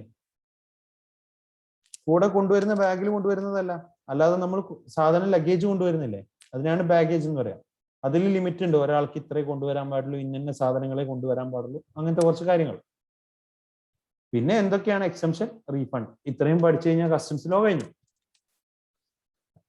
സിമ്പിൾ ആയിട്ടാടാ. ഓക്കെ, അപ്പൊ എന്താ പറഞ്ഞ, customs duty is one of the oldest form of taxation in India. Customs duty is a duty or tax which is levied by central government on import of goods into and export of goods from India. Okay, അത്രയും മതി. ഇത് actually importer ആണ് അടയ്ക്കുക, ഇത് final കൺസ്യൂമറിലേക്ക് നമ്മളെ ഗുഡ്സിന്റെ വാല്യൂവിൽ ഇതൊക്കെ add ആവുമല്ലോ normally. ശരിക്കും ഇതൊക്കെ നമ്മൾ ആരുടെ അടുത്ത് കളക്ട് ചെയ്യും? ഇമ്പോർട്ട് ചെയ്യുന്ന ആള് ഇത് വിൽക്കുമ്പോൾ അടുത്ത ആളുടെ നിന്ന് കളക്ട് ചെയ്യും. ഓക്കെ അല്ലെ? ഇമ്പോർട്ട് ഡ്യൂട്ടി ഒക്കെ ഞാൻ അടച്ചത്, എന്നിട്ട് ഞാൻ ആ സാധനം വിൽക്കുമ്പോൾ ഈ ഡ്യൂട്ടിയും പ്ലസ് എൻ്റെ പ്രോഫിറ്റും അതിന് മുകളിൽ എത്രയാണോ ടാക്സും എല്ലാം ഞാൻ കളക്ട് ചെയ്യും അല്ലെ? ഈ കേസിലും ഞാനാണോ ഇത് ബെയർ ചെയ്യുന്നത്? ഞാനാണ് ഇമ്പോർട്ടർ എങ്കിൽ എനിക്കാണോ ഇതിന്റെ എന്ത് വരുന്നത്? എമൗണ്ട് ഞാനാണോ ശരിക്കും ബെയർ ചെയ്യുന്നത്? തൽക്കാലം ഞാനാണ് അടയ്ക്കുന്നത്. ഇൻഡയറക്ട് ടാക്സിൽ എങ്ങനെയാടാ? ഇമ്പാക്ട് എനിക്കും, ഇൻസിഡൻസ് ആർക്കാ? ആരാണോ വാങ്ങുന്ന ആള് അല്ലെ, ആരാണോ ഫൈനൽ കൺസ്യൂമർ ആണല്ലോ. ആണല്ലോ, ഓർമ്മ ഉണ്ടല്ലോ. ഓക്കെ, ആ കാര്യങ്ങളും കൂടെ ആലോചിക്കാം. അതൊന്നും നമുക്ക് ചോദ്യം ചോദിക്കുന്ന ഏരിയയില്ല. പിന്നെ ഇത് മാർക്ക് ചെയ്യുക, എന്ത്? Customs act 1962. ഇതാണ് ഇന്ത്യയിലുള്ള customs act. Is the basic act for levy and collection of customs duty in India. ഇന്ത്യയിൽ കസ്റ്റംസ് ഡ്യൂട്ടി ചുമത്താനും കളക്ട് ചെയ്യാനുള്ള അതോറിറ്റി ആക്ട് ആണ്. എന്ത്? ബേസിക് ആക്ട് ആണ് കസ്റ്റംസ് ആക്ട്. ഓക്കെ, ഇതിലെന്താ? ഇമ്പോർട്ടും എക്സ്പോർട്ടുമായി ബന്ധപ്പെട്ടിട്ടുള്ള, അതുപോലെ ബാഗേജ്, ആൾക്കാർ കൊണ്ടുവരുന്ന ബാഗേജിന്റെയും ബന്ധപ്പെട്ടിട്ടുള്ള എന്തുണ്ട് പ്രൊവിഷൻസ് ഒക്കെ ഈ ആക്ടിലാണ് പറഞ്ഞിട്ടുള്ളത്. ഓക്കെ, ഈ ആക്ട് ഇന്ത്യയിൽ ജമ്മു ആൻഡ് കാശ്മീർ വരെ എല്ലാം ഹോൾ ഓഫ് ഇന്ത്യ എന്താണ് അപ്ലിക്കബിൾ ആണ്. ഓക്കെ, പിന്നെ മെയിൻ പർപ്പസ് എന്താ? ഇല്ലീഗൽ ഇമ്പോർട്ടും എക്സ്പോർട്ടും തടയാൻ, ഇല്ലീഗൽ ആയിട്ടുള്ള ഇമ്പോർട്ടും എക്സ്പോർട്ടും തടയാൻ വേണ്ടിയിട്ടാണ് കസ്റ്റംസ് ആക്ട് പ്രധാനമായിട്ടും ഉള്ളത്. ഓക്കെ, ഇനി കുറച്ചും കൂടെ ഫങ്ഷൻസ് ഉണ്ട്, ഡീറ്റെയിൽ ആയിട്ട് പറയാം. പിന്നെന്താ customs tariff act. Customs tariff act എന്തെന്ന് പറഞ്ഞു ഞാൻ already. Is levied on goods import. Customs duty is levied on goods imported or exported from India at the rates prescribed in GST. GST പറയുന്ന rate പ്രകാരമാണ് എന്തെന്ന് ചെയ്യുന്നത്. സോറിടാ, customs tariff ആക്ടില് sorry എന്താ പറഞ്ഞത്? Customs duty is the duty imported or exported from India at the rates specified in customs tariff act. Customs tariff ആക്ടിൽ പറയുന്ന പ്രകാരമാണ് എന്ത് ചെയ്യാം, റേറ്റ് അതായത് ഗുഡ്സിന് ചുമത്തുക. ഓക്കെ, ഈ ആക്ടിൽ രണ്ട് ഷെഡ്യൂൾ ഉണ്ട്. Schedule 1 act schedule 1 schedule 2. 1ലാണ് ഇമ്പോർട്ട് ഡ്യൂട്ടി ആൻഡ് റേറ്റ്സ്. 2ലാണ് എക്സ്പോർട്ട് ഡ്യൂട്ടി. ഓക്കെ, 2ലാണ് എക്സ്പോർട്ട് ഡ്യൂട്ടി റേറ്റ്സ് പറയുന്നത്. ആലോചിക്കാം. 1 classification and rate of duties for import. 2 classification and rate of duties for export. ഇത്രയും കാര്യം മതി. പിന്നെ ഇൻ ദ പ്രസന്റ് ആക്ട് എന്താണ്? The new schedule is based on HSN code. നമുക്കറിയാം HSN എവിടെ ക്വസ്റ്റ്യനിൽ കണ്ടു കഴിഞ്ഞാലും HSN മാർക്ക് ചെയ്തോളാം. ഓക്കെ, ഇനിയുള്ളത് ഗവൺമെന്റ് കുറെ റൂൾസ് ഫോം ചെയ്തിട്ടുണ്ട്. ആ റൂളുകളെ കുറിച്ചാണ്. ഒന്ന് customs violation rules 2004, violation rules 1988. ഒന്നും ആവശ്യമില്ല, ചോദ്യം വരില്ല.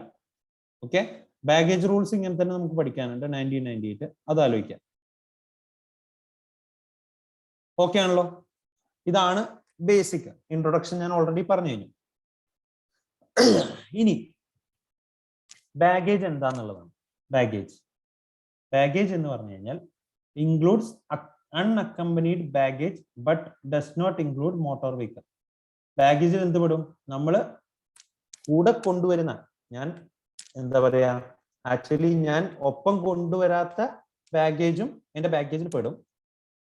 നമ്മൾ ഫ്ലൈറ്റിലൊക്കെ അല്ലടാ പെട്ടിയായിട്ട് കൊണ്ടുവരുന്നത്. ഞാൻ ബാഗും ഉണ്ടാവാം, അതുപോലെ നമുക്ക് എത്ര 23 കിലോ അല്ലെ, 23 കിലോ 46 കിലോ അങ്ങനെയൊക്കെ ലിമിറ്റ് ഉണ്ട്. അത് കഴിഞ്ഞാൽ പിന്നെ ഡ്യൂട്ടി അടക്കണം എന്നൊക്കെ അല്ലേ. ഓരോ ഫ്ലൈറ്റിനനുസരിച്ച് ഓരോ കിലോ അല്ലെ, അത്രയും കിലോ വരെ കുഴപ്പമില്ല. ഇന്ന സാധനങ്ങൾ കുഴപ്പമില്ല. ഓക്കെ, കുപ്പി കൊണ്ടുവരുന്നത്, തോക്ക് കൊണ്ടുവരാൻ പറ്റില്ല. അതുപോലെ ഉണ്ട കുറെ കൊണ്ടുവരാൻ പറ്റില്ല. 16 കിലോ ഉണ്ട്, 23 കിലോ ഉണ്ട്. 23 കിലോ ഏതാണെന്നറിയോ? നമ്മളെ ബ്രിട്ടീഷൊക്കെ 23 16ന്റെയും എല്ലാം ഉണ്ട്. പലതുണ്ടാ. ഓക്കെ, പല ക്രൈറ്റീരിയാസ് ഉണ്ട്. ഞാൻ റീസെന്റ് ഇപ്പോ വേറൊരാൾക്ക് എടുത്തത് 23. അതുകൊണ്ടാണ് ഞാൻ പറയുന്നത്. ഓക്കെ, അത് പോട്ടെ, അതൊന്നും നമുക്ക് ആവശ്യമില്ല. ഓക്കെ, അപ്പോ ബാഗേജ് എന്താ? Baggage includes unaccompanied baggage but does not include motor vehicle. Motor vehicle ബാഗേജിൽ പെടില്ല. വണ്ടി. പിന്നെ ബോർഡ് എന്ന് പറഞ്ഞു കഴിഞ്ഞാൽ central board of excise and customs ആണ്. ഓക്കെ, ആക്ച്വലി ഇപ്പൊ ഇതൊന്നും അല്ല, നിങ്ങൾ ഇത് പഠിച്ചാൽ മതി. ആക്ച്വലി ഞാൻ പറഞ്ഞല്ലോ, central board of excise and customs central board of indirect tax and customs ആയിട്ട് മാറിയിട്ടുണ്ട്. ഓക്കെ, ഇൻ കേസ് നിങ്ങളുടെ ചോദ്യത്തിൽ അങ്ങനെയാണ് തരുന്നതെങ്കിൽ അത് മാർക്ക് ചെയ്തോളാം. ടെസ്റ്റിലത്തെ അതന്നെ ചോദിക്കാറുള്ളൂ നോർമലി. അതുകൊണ്ട് central board of excise and customs പഠിച്ചു വെക്കാം. അഥവാ ഇൻഡയറക്ട് ടാക്സ് തന്നിട്ടുണ്ടെങ്കിൽ അത് മാർക്ക് ചെയ്യാം. ഓക്കെ, ബോർഡ് എന്ന് പറയുന്നത് central board of excise and customs ആണ്. എക്സൈസ് മാറിയിട്ട് GST ആയപ്പോഴാണ് ഇൻഡയറക്ട് ടാക്സ് ആൻഡ് കസ്റ്റംസ് എന്ന് ആക്കിയത്. ടെസ്റ്റ് അറിഞ്ഞിട്ടില്ല, അത്രേ ഉള്ളൂ. ഓക്കെ, നിങ്ങളുടെ ടെസ്റ്റ് അത് അറിഞ്ഞിട്ടില്ല. ഇനി കോസ്റ്റൽ ഗുഡ്സ്. കോസ്റ്റൽ ഗുഡ്സ് എന്ന് പറഞ്ഞാൽ ഇമ്പോർട്ടഡ് ഗുഡ്സ് അല്ലാത്ത ഗുഡ്സ്. എങ്ങനെ? ഞാന് ഇന്ത്യയിലുള്ള ഒരു ഗുഡ്സ് ഒരു പോർട്ടിൽ നിന്നും മറ്റൊരു പോർട്ടിലേക്ക് അയക്കുകയാണെങ്കിൽ അത് ഇമ്പോർട്ട് ആവോടാ? ഞാൻ ഇന്ത്യയിലുള്ള ഒരു ഗുഡ്സ്, ഞാൻ ചെന്നൈയിൽ നിന്ന് ഒരു സാധനം കേരളയ്ക്ക് അയക്കുകയാണ് പോർട്ട് വഴി, ഇമ്പോർട്ട് ആവോ? ഇല്ലല്ലോ. അങ്ങനത്തെ ഗുഡ്സിനെയാണ് എന്തെന്ന് പറയാ, കോസ്റ്റൽ ഗുഡ്സ് എന്ന് പറയാം. ഓക്കെ അല്ലെ? അങ്ങനെ പഠിച്ചാൽ മതി. നിങ്ങൾ ഈ എന്താ പറയാ കാണാപ്പാടം പഠിക്കാനൊന്നും നിൽക്കണ്ട കേട്ടോ. കസ്റ്റംസ് ഏരിയ എന്താ? കോസ്റ്റൽ ഗുഡ്സ് എന്താ? Goods other than imported goods. Imported goods അല്ലാത്ത ഗുഡ്സ് എന്താണ്? In a vessel from one port in India to another. ഇന്ത്യയിലുള്ള ഒരു പോർട്ടിൽ നിന്നും മറ്റൊരു പോർട്ടിലേക്ക് കൊണ്ടുവരുന്ന goods other than imported goods. ഇനി കസ്റ്റംസ് ഏരിയ. കസ്റ്റംസ് ഏരിയ ഞാൻ ഓൾറെഡി പറഞ്ഞു. Means the area of customs station and includes any area in which customs സ്റ്റേഷന്റെ ഏരിയയും പെടും. അതുപോലെ തന്നെ ഏതൊരു ഏരിയ ആയിക്കോട്ടെ അവിടെ എന്ത് ചെയ്യുന്നുണ്ട്? Imported goods or export are ordinary. Imported ഗുഡ്സോ അല്ലെങ്കിൽ എക്സ്പോർട്ട് ഗുഡ്സോ ordinarily kept before clearance by customs authority. Customs authority clear ചെയ്യണമെന്ന് ഞാൻ പറഞ്ഞു അല്ലെ? ഇമ്പോർട്ട് ഫിനിഷ് ആകും എപ്പോഴാണ്? നമ്മള് ബിൽ ഓഫ് എൻട്രി ഒക്കെ സബ്മിറ്റ് ചെയ്ത് ഡ്യൂട്ടി അടച്ചു കഴിയുമ്പോൾ. ഓക്കെ, ആക്ച്വൽ ഡ്യൂട്ടി എത്രയാണോ അത് അടയ്ക്കുമ്പോൾ. അതുപോലെ എക്സ്പോർട്ട് ആണെങ്കിലും ഷിപ്പിംഗ് ബില്ലും ബിൽ ഓഫ് എക്സ്പോർട്ടും ഫയൽ ചെയ്ത് കഴിഞ്ഞിട്ട് നമ്മൾ ടാക്സ് അടച്ചു കഴിഞ്ഞാലാണ് എക്സ്പോർട്ടും ക്ലിയർ ആവുള്ളൂ. അപ്പൊ അങ്ങനത്തെ കേസിൽ എന്താ പറഞ്ഞേ? നമ്മൾ ഈ എക്സ്പോർട്ട് ഫിനിഷ് ആവുന്നതിന് മുമ്പോ ഇമ്പോർട്ട് ഫിനിഷ് ആവുന്നതിന് മുമ്പോ ഈ സാധനം സൂക്ഷിക്കുന്ന സ്ഥലവും അതുപോലെ കസ്റ്റംസ് സ്റ്റേഷനും എല്ലാം എന്തിൽ പെടും? കസ്റ്റംസ് ഏരിയയിൽ പെടും. ഓക്കെ, അത്രയും മനസ്സിലാക്കുക. ഇനി കസ്റ്റംസ് സ്റ്റേഷൻ എന്താണ്? കസ്റ്റംസ് സ്റ്റേഷൻ നേരത്തെ ഞാൻ പറഞ്ഞു, കസ്റ്റംസ് പോർട്ടോ കസ്റ്റംസ് എയർപോർട്ടോ അല്ലെങ്കിൽ ലാൻഡ് കസ്റ്റംസ് സ്റ്റേഷനോ. ഓക്കെ, സീ പോർട്ട് ആവാം, എയർപോർട്ട് ആവാം, അതുപോലെ ലാൻഡ് കസ്റ്റംസ് സ്റ്റേഷൻ. ഇപ്പൊ ഓരോ കസ്റ്റംസ് ഓരോ ബോർഡറിലും ഓരോ കസ്റ്റംസ് ഉണ്ടാവും. അതാണ് കസ്റ്റംസ് സ്റ്റേഷൻ. ഓക്കെ, ഇനി എക്സ്പോർട്ട്. എക്സ്പോർട്ട് എന്താ? Export means with its grammatical variations and cognate expressions means taking out of India to a place outside India. ഇതാണ് നമ്മൾ ജനറലി ബാക്കി വലിയ വലിയ ടേം ഒന്നും ഉപയോഗിക്കാതെ നമ്മൾ പഠിക്കുന്ന എക്സ്പോർട്ട് എന്ന് പറഞ്ഞാൽ എന്താ? ഇന്ത്യയിൽ നിന്ന് ഒരു സാധനം പുറത്തോട്ട് കൊണ്ടുപോകാം. ഇമ്പോർട്ട് എന്താ? ഇന്ത്യയിലോട്ട് ഒരു സാധനം പുറത്തുനിന്ന് കൊണ്ടുവരാം. Bringing in to India to a place outside India അല്ല, ഫ്രം എ പ്ലേസ് ആണ് കേട്ടോ. Okay, clear? From a place ആണ്. ഇനി ഗുഡ്സിൽ എന്തൊക്കെ പെടുന്നതാണ്? Goods includes vessel, aircraft, vehicle, stores, നമ്മളെ ഫുഡ് ഐറ്റംസ്, സ്റ്റേഷനറി ഐറ്റംസ്, അതൊക്കെ, baggage, currency, negotiable instruments and any kind of movable property. ഏത് മൂവബിൾ പ്രോപ്പർട്ടി? ഇതൊക്കെ കസ്റ്റംസിന്റെ കേസിൽ ഗുഡ്സിൽ പെടും. Okay, currency and negotiable instrument വരെ പെടും കേട്ടോ. Okay, it may be noted that for anything to be called as goods, ഏത് സാധനം ഗുഡ്സ് ആയിട്ട് വിളിക്കണമെങ്കിൽ അത് എന്ത് ചെയ്യണം? മൂവബിൾ ആയിരിക്കണം, മാർക്കറ്റബിൾ ആയിരിക്കണം. അത്രേ ഉള്ളൂ. നീക്കാൻ പറ്റണം, മാർക്കറ്റിൽ വിൽക്കാനും പറ്റണം. അത്രേ ഉള്ളൂ.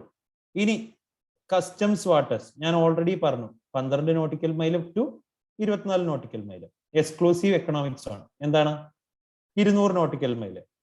ഇനി 200 നോട്ടിക്കൽ മൈൽ കഴിഞ്ഞു കഴിഞ്ഞാൽ ആ ഏരിയയെ ഹൈസീസ് എന്ന് പറയും. എല്ലാ കൺട്രിക്കും ഈ ഹൈസീസിൽ എന്താണ്? ഈക്വൽ റേറ്റ് ആണ്. ഇതൊന്നും ഇനി പറയേണ്ടതില്ലല്ലോ, എല്ലാം ഓർമ്മ ഉണ്ടല്ലോ. മാർക്ക് ചെയ്തോളുക. ഓക്കെ അല്ലേ?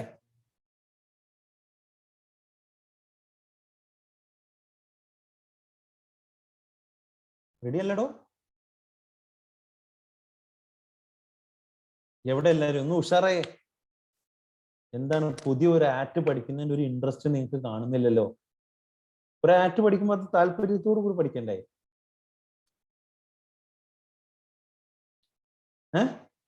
അങ്ങനെയല്ലേ നമ്മളൊരു ആക്ട് പഠിക്കുക?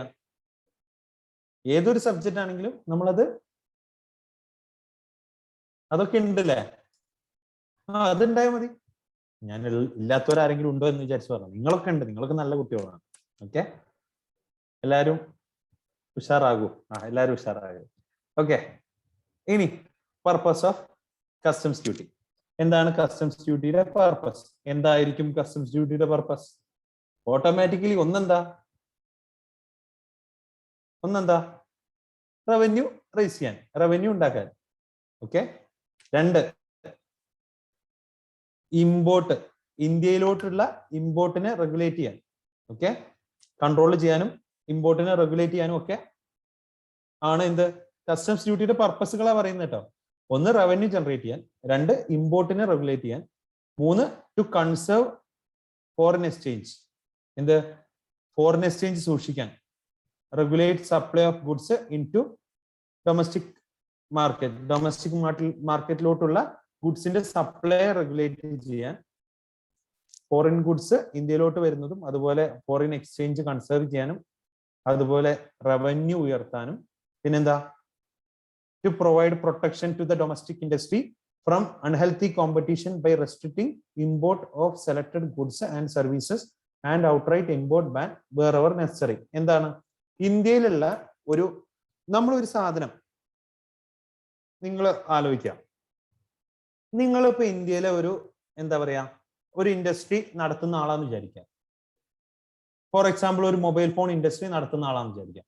നിങ്ങൾ ഉണ്ടാക്കുന്നതിൽ 1/5 വാല്യൂല് ഇമ്പോർട്ട് ഡ്യൂട്ടിയിൽ ഇമ്പോർട്ട് ചെയ്യാൻ പറ്റും ഒരു ഫോണേ എങ്കിൽ നിങ്ങളുടെ ഇൻഡസ്ട്രിക്ക് എന്തെങ്കിലും പ്രശ്നമുണ്ടോ?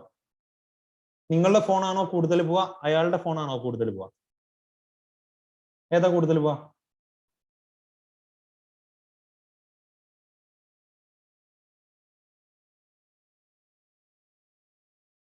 ഏതാടാ? നിങ്ങൾ വിൽക്കുന്ന വിലയുടെ 1/5 വിലക്ക് അവിടെ നിന്നും സാധനം കിട്ടുമെങ്കിൽ ഏതാ ഇന്ത്യയിൽ ആ വിലക്ക് ഇവിടെ കിട്ടുമെങ്കിൽ ഏതാ ഇന്ത്യയിൽ വിൽക്കുക? നിങ്ങളുടെ ആണോ ഫോറിൻ ആണോ?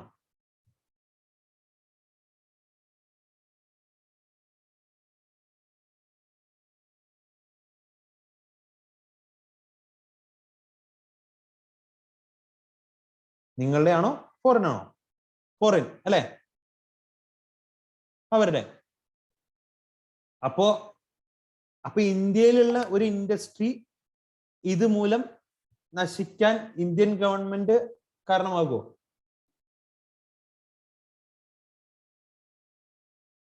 അപ്പൊ അങ്ങനെ ഡൊമസ്റ്റിക് ഇൻഡസ്ട്രിക്ക് എന്തെങ്കിലും പ്രശ്നം വരുന്നുണ്ടെങ്കിൽ, ഇന്ത്യയിലുള്ള ഏതെങ്കിലും ഇൻഡസ്ട്രീനെ ബാധിക്കുന്നുണ്ടെങ്കിൽ അവിടെ നമ്മൾ അഡീഷണൽ കുറച്ച് കസ്റ്റംസ് ഡ്യൂട്ടിയും കൂടെ ചുമത്തും.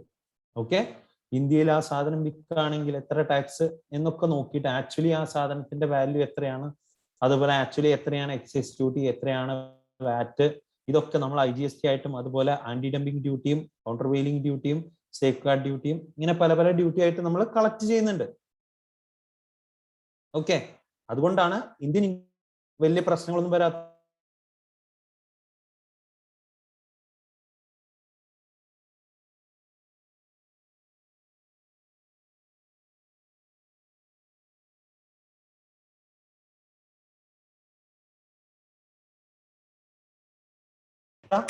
To provide protection to domestic industry, ഇന്ത്യയിലുള്ള ഇൻഡസ്ട്രിയെ അൺഹെൽത്തി കോമ്പറ്റീഷൻ, എന്താണ് ഒരു ഹെൽത്തി കോമ്പറ്റീഷൻ അല്ല, ഒരേ വിലയൊക്കെ ആണെങ്കിൽ ഹെൽത്തി കോമ്പറ്റീഷൻ ആവും. അപ്പോ ഇതുകൊണ്ട് ഇന്ത്യൻ ഇൻഡസ്ട്രിക്ക് എന്തെങ്കിലും പറ്റുന്നുണ്ടെങ്കിൽ അവിടെ റെസ്ട്രിക്ഷൻ ഒക്കെ കൊണ്ടുവന്നിട്ട് എന്ത് ചെയ്യും, ചിലവരെ ഇമ്പോർട്ട് ബാൻ ചെയ്യും, അതുപോലെ ചില സാധനങ്ങൾ ഇമ്പോർട്ട് ചെയ്യുമ്പോൾ അഡീഷണൽ ഡ്യൂട്ടി ചുമത്തും. അത് ഓരോ പ്രോഡക്റ്റിനനുസരിച്ചും ഓരോ എക്സ്പോർട്ടർ അനുസരിച്ചും ഒക്കെ വരും കേട്ടോ. ഇതാണ് പർപ്പസുകൾ. എന്ത് റവന്യൂ ജനറേറ്റ് ചെയ്യുക, അതേപോലെ ഇമ്പോർട്ട് റെഗുലേറ്റ് ചെയ്യുക, അതുപോലെ ഡൊമസ്റ്റിക് മാർക്കറ്റ് റെഗുലേറ്റ് ചെയ്യുക, പിന്നെന്താ ഡൊമസ്റ്റിക് ഇൻഡസ്ട്രിയെ പ്രൊട്ടക്ട് ചെയ്യുക. ഈ കാര്യങ്ങളാണ് പർപ്പസ്. ഇതൊക്കെ ജനറൽ ആട്ടോ. ഇനി കസ്റ്റംസ് ഡ്യൂട്ടിയുടെ ഫങ്ഷൻസ് എന്താണ് functions? Collection of customs duty, customs duty collect ചെയ്യുക. പിന്നെന്താ എൻഫോഴ്സ്മെന്റ് ഓഫ് വേരിയസ് കസ്റ്റംസ് ഡിപ്പാർട്ട്മെന്റിന്റെ ഫങ്ഷൻസ് ആണ് കേട്ടോ. ഡിപ്പാർട്ട്മെന്റ് ഒന്നെന്താ കസ്റ്റംസ് ഡ്യൂട്ടി കളക്ട് ചെയ്യുക, പിന്നെ വേരിയസ് ആക്ട്, എല്ലാ ആക്ടുകളും എന്ത് ചെയ്യുക, എൻഫോഴ്സ് ചെയ്യുക. Import, export, baggage, postal articles, arrival and departure of vessel, aircraft etcetera, ഇതുമായി ബന്ധപ്പെട്ടുള്ള എല്ലാ പ്രൊവിഷനും നടപ്പാക്കുക.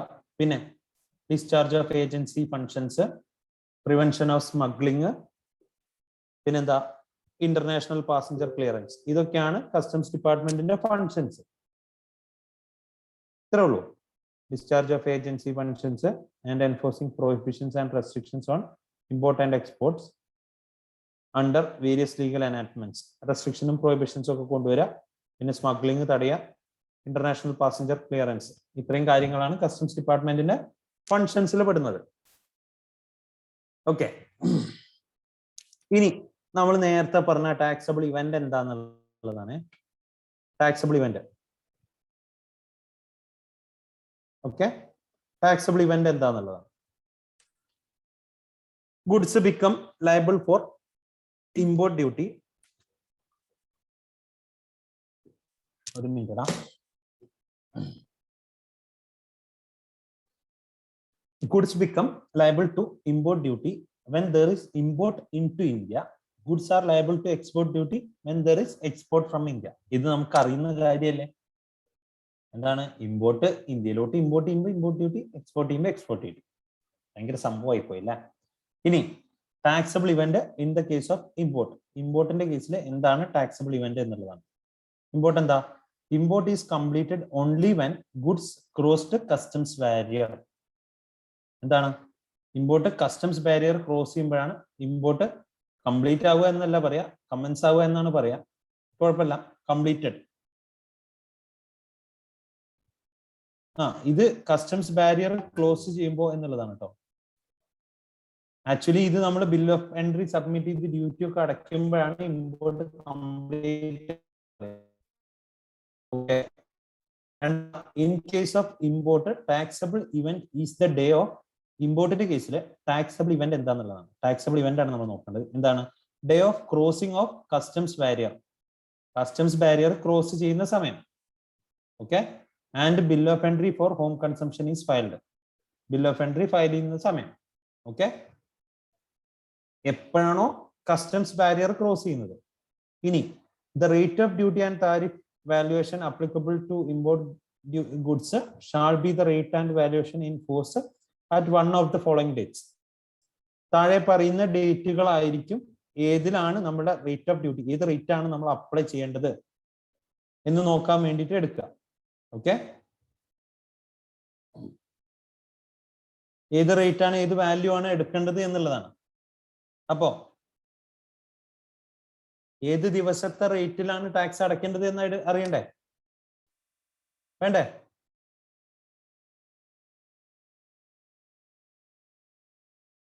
എടാ, ഏത് ദിവസത്തെ റേറ്റ് ടാക്സ് ആണ് അടയ്ക്കേണ്ടത് എന്ന് അറിയണ്ടേ? ഇപ്പൊ ഗുഡ്സ് വന്ന ദിവസം ഉണ്ടാവാം, ഈ സാധനം ഇവിടെ കടന്നിട്ടുണ്ടാവാം. എന്ത്? ഞാൻ ടാക്സ് അന്ന് അടച്ചില്ല, ഞാൻ പിന്നീട് അടച്ചത്, ഞാൻ ക്ലിയർ ചെയ്യാൻ സമയം എടുത്തു. അപ്പൊ ഏത് ദിവസമാണ് ഞാൻ ടാക്സ് അടയ്ക്കേണ്ടത്? അങ്ങനെ പല പല ദിവസങ്ങളിൽ ടാക്സ് അടയ്ക്കാം അല്ലെ? പല കേസസും വരാം. അപ്പോ ഇതിവിടെ കടന്ന ദിവസങ്ങളിലാണോ, അതോ വന്ന ദിവസമാണോ, അതോ ഇവിടുന്ന് മൊത്തമായിട്ട് ക്ലിയർ ചെയ്യുന്ന ദിവസമാണോ? അതൊക്കെയാണ് ചോദ്യം. ഇത്രേ ഉള്ളൂ. എന്ത്? Goods entered for home consumption. Directly നമ്മളത് ഹോം കൺസംഷന് ക്ലിയർ ചെയ്യണം. സാധനം വന്നു, അത് ഡയറക്ട്ലി ഹോം കൺസംഷന് ക്ലിയർ ചെയ്യണമെങ്കിൽ ഏത് ദിവസത്തെ ഡ്യൂട്ടിയാ? എന്നാണോ ബിൽ ഓഫ് എൻട്രി സബ്മിറ്റ് ചെയ്യുന്നത്? ബിൽ ഓഫ് എൻട്രി ആണ് ഡോക്യുമെന്റ്. എന്നാണോ ബിൽ ഓഫ് എൻട്രി സബ്മിറ്റ് ചെയ്യുന്നത് ആ ദിവസം, date on which bill of entry mark ചെയ്യാം.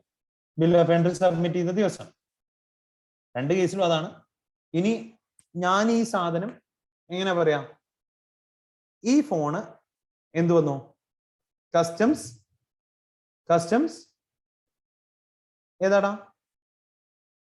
കസ്റ്റംസ് ഏരിയയിൽ വന്നു, കസ്റ്റംസ് സ്റ്റേഷനിൽ വന്നു എന്ന് വിചാരിക്കാം. കസ്റ്റംസ് സ്റ്റേഷനിൽ വന്നു എന്ന് വിചാരിക്കാം. ഇനി ഈ സാധനം എവിടെയാണ് സൂക്ഷിക്കുക? ഞാൻ അന്ന് ഒന്നുകിൽ എനിക്ക് ഇത് അന്ന് തന്നെ ബിൽ ഓഫ് എൻട്രി സബ്മിറ്റ് ചെയ്തിട്ട് എന്ത് ചെയ്യാം? ബിൽ ഓഫ് എൻട്രി സബ്മിറ്റ് ചെയ്തിട്ട് ഇത് ക്ലിയർ ചെയ്യാം. എന്ന് വെച്ച് കഴിഞ്ഞാൽ ഇമ്പോർട്ട് കംപ്ലീറ്റ് ചെയ്യാം. അല്ലാത്ത പക്ഷം ഇത് കസ്റ്റംസ് ഏരിയയിൽ സൂക്ഷിക്കണല്ലോ. എൻട്രി ഇൻവാർഡ് കിട്ടി. ഒന്നുകിൽ എനിക്ക് ഇത് ആ ദിവസം ഇങ്ങനെ ബിൽ ഓഫ് എൻട്രി സബ്മിറ്റ് ചെയ്തിട്ട് വേണമെങ്കിൽ എന്ത് ചെയ്യാം? ഇത് ക്ലിയർ ചെയ്യാം. അല്ലാത്ത പക്ഷം എങ്ങനെ ചെയ്യാം? ഇത് വെയർഹൗസിലോട്ട് മൂവ് ചെയ്യാം. വെയർഹൗസിലോട്ട് ഒരു അപ്ലിക്കേഷൻ പ്രകാരം വെയർഹൗസിലോട്ട് മൂവ് ചെയ്തു. എന്നിട്ട് അതും ബിൽ ഓഫ് എൻട്രി എന്നാ പറയാം. Bill of entry four into bond bill of entry എന്ന് പറയാം. അതൊന്നും നമുക്ക് പഠിക്കാനില്ല. എന്താ പറയാ, വെയർഹൗസിലോട്ട് ഒരു സാധനം മൂവ് ചെയ്യാൻ വേണ്ടിയിട്ട് നമ്മൾ ഒരു ബിൽ ഓഫ് എൻട്രി സബ്മിറ്റ് ചെയ്യും. എന്നിട്ട് അവിടെ നിന്ന് പിന്നീട് നമ്മൾ ഹോം ക്ലിയറൻസിന് വേണ്ടി വേറൊരു ബിൽ ഓഫ് എൻട്രി സബ്മിറ്റ് ചെയ്യും. അങ്ങനെ എപ്പോഴാണോ ഫൈനലി ഈ ഗുഡ്സ് ക്ലിയർ ആവുന്നത് അതാണ് എന്ത് ആ ദിവസത്തെ റേറ്റ് ആണ് എടുക്കുക എന്നുള്ളത് മനസ്സിലാക്കുക. അപ്പോ നമ്മൾ ഡയറക്ട്ലി ഗുഡ്സ് എൻട്രി ചെയ്തത് ഹോം കൺസംഷൻ ക്ലിയർ ചെയ്തിട്ടുണ്ടെങ്കിൽ ഏതാ ഡേറ്റ്? എന്നാണോ ബിൽ ഓഫ് എൻട്രി സബ്മിറ്റ് ചെയ്തത് ആ ഡേറ്റ്. രണ്ടാമത്തെ കേസ്, വെയർ ഹൗസിൽ സൂക്ഷിച്ചിരുന്ന ഗുഡ്സ് ഞാൻ ഡയറക്ട്ലി ക്ലിയർ ചെയ്തില്ല, വെയർ ഹൗസിൽ സൂക്ഷിക്കുകയായിരുന്നു ആ ഗുഡ്സ്. വെയർ ഹൗസ് എന്ന് പറഞ്ഞാൽ ഈ ഗുഡ്സ് ഒക്കെ സൂക്ഷിക്കുന്ന സ്ഥലം. അപ്പൊ വെയർ ഹൗസിൽ സൂക്ഷിക്കുകയായിരുന്നു ഈ ഗുഡ്സ്. അങ്ങനെ ഈ സൂക്ഷിക്കുന്ന ഗുഡ്സ് പിന്നീട് എന്ത് ചെയ്യാണ്? ബിൽ ഓഫ് എൻട്രി സബ്മിറ്റ് ചെയ്ത് ക്ലിയർ ചെയ്യുകയാണെങ്കിൽ എന്നാണോ ബിൽ ഓഫ് എൻട്രി സബ്മിറ്റ് ചെയ്യുന്നത് ആ ഡേറ്റ് ആണ് എന്തെന്ന് പറയാം? ആ ഡേറ്റിലെ റേറ്റ് ആണ് നമ്മൾ എടുക്കുക. ഓക്കെ, അപ്പൊ ഇത്രയും മനസ്സിലാക്കുക. വെയർ ഹൗസ്ഡ് ഗുഡ്സ് ആണെങ്കിൽ, നമ്മൾ വെയർ ഹൗസിൽ സൂക്ഷിച്ച ഗുഡ്സ് ആണെങ്കിൽ date on which a bill of entry in respect of goods is presented for clearance from warehouse for home consumption. വെയർ ഹൗസിൽ നിന്നും ഹോം കൺസംഷന് ക്ലിയർ ചെയ്യാൻ വേണ്ടിയിട്ട് നമ്മൾ ബിൽ ഓഫ് എൻട്രി എന്നാണോ സബ്മിറ്റ് ചെയ്തത് ആ ദിവസം. ഓക്കെ, ബിൽ ഓഫ് എൻട്രി എന്നാണോ സബ്മിറ്റ് ചെയ്തത് ആ ദിവസം, അല്ലെങ്കിൽ വെയർ ഹൗസിൽ നിന്നും ബിൽ ഓഫ് എൻട്രി എന്നാണോ സബ്മിറ്റ് ചെയ്തത് ആ ദിവസം. ഇനി ഈ കേസ് ഒന്നുമല്ല, മറ്റുള്ള കേസ് ആണെങ്കിൽ എന്നാണോ ടാക്സ് അടച്ചത് ആ ഡേറ്റിലെ റേറ്റ് എടുക്കുക. ഓക്കെ, എന്നാണോ ടാക്സ് അടച്ചത് ആ ഡേറ്റിലെ റേറ്റ് എടുക്കുക. ക്ലിയർ?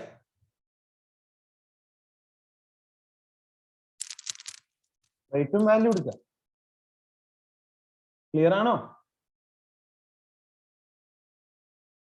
ഓക്കെ ആണോ? 3 റേറ്റും ഇനി പറയേണ്ടതില്ലല്ലോ.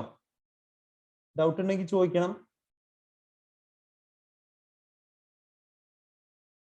ഓക്കെ, ഇനി എക്സ്പോർട്ട് എന്താണെന്നുള്ളതാണ്.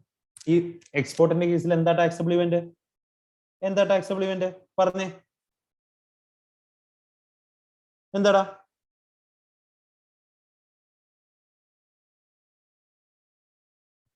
ഏതാണ് ടാക്സബിൾ ഇവന്റ് എക്സ്പോർട്ടിന്റെ കേസിൽ?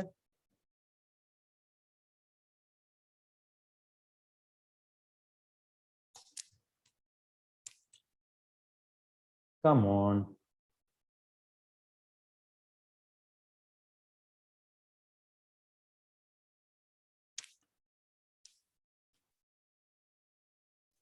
ഏതാടാ ടാക്സബിൾ ഇവന്റ്? അഡ്വാൻസാ ടാക്സബിൾ ഇവന്റാ? അത് ഞാൻ കേസ് പറഞ്ഞതാണ്. എനിക്ക് പൈസ കിട്ടിയത് അഡ്വാൻസ് അല്ലാന്നോ? ഓക്കെ,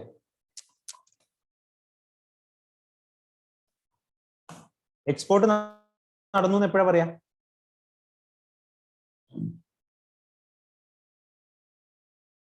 കപ്പൽ സ്റ്റാർട്ട് ചെയ്യുമ്പോഴാണോ?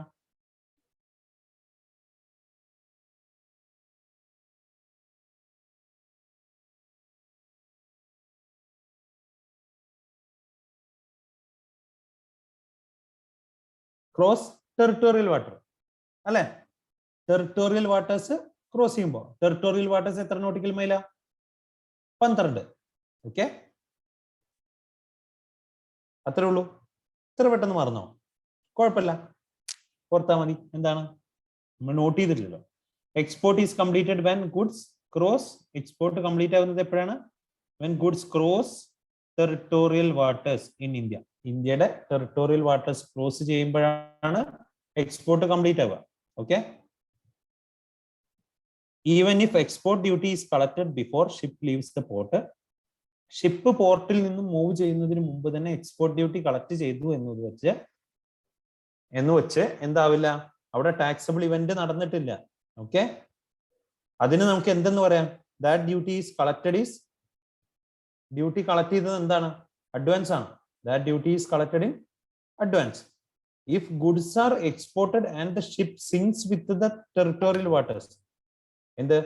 ഗുഡ്സിന്റെ മുകളില് ഗുഡ്സ് നമ്മൾ എക്സ്പോർട്ട് ചെയ്തു, ഈ സാധനം മുങ്ങിപ്പോയി. അങ്ങനെയാണെങ്കിൽ അത് എക്സ്പോർട്ട് അല്ല, അവിടെ എക്സ്പോർട്ട് ഡ്യൂട്ടി അപ്ലിക്കബിൾ അല്ല. ഓക്കെ, അപ്പൊ നമ്മൾ ആകെ അഡ്വാൻസ് എന്നേ പറയുന്നുള്ളൂ. എപ്പോഴാണ് taxable event? Territorial water cross ചെയ്യുമ്പോൾ. ഓക്കെ, ഫിക്സ് ചെയ്യാം. ടെറിട്ടോറിയൽ വാട്ടർ ക്രോസ് ചെയ്യുമ്പോൾ. തെറ്റുകൾ വന്നിട്ടൊക്കെ തന്നെ പഠിക്കാം, പ്രശ്നമില്ല. Okay, clear?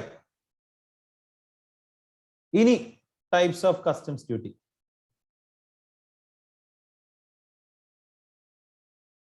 ഏതൊക്കെ ടൈപ്പ് കസ്റ്റംസ് ഡ്യൂട്ടി ഉണ്ട് എന്നൊക്കെയാണ് ഇനി പഠിക്കാനുള്ളത്.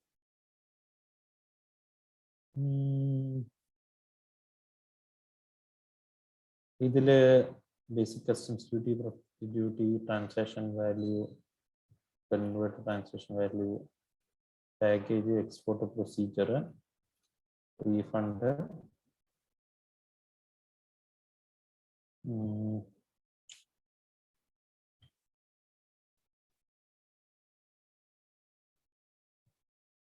എടാ ഇതിലില്ലാത്തൊരു സാധനം ഞാൻ റേറ്റ് എഴുതി തരാം, ചോദ്യം ചോദിക്കുന്നതാണ് കേട്ടോ, അതുകൊണ്ടാണ് ഇത് മാർക്ക് ചെയ്ത് വെച്ചോ.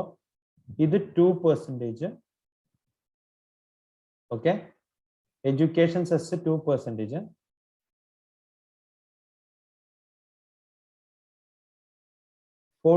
എന്താ അവൻ എന്തെങ്കിലും ചോദിച്ചായിരുന്നോ?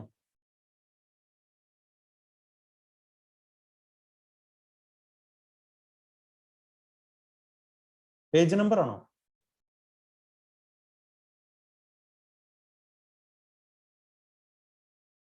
ഓക്കെ ഓക്കെ,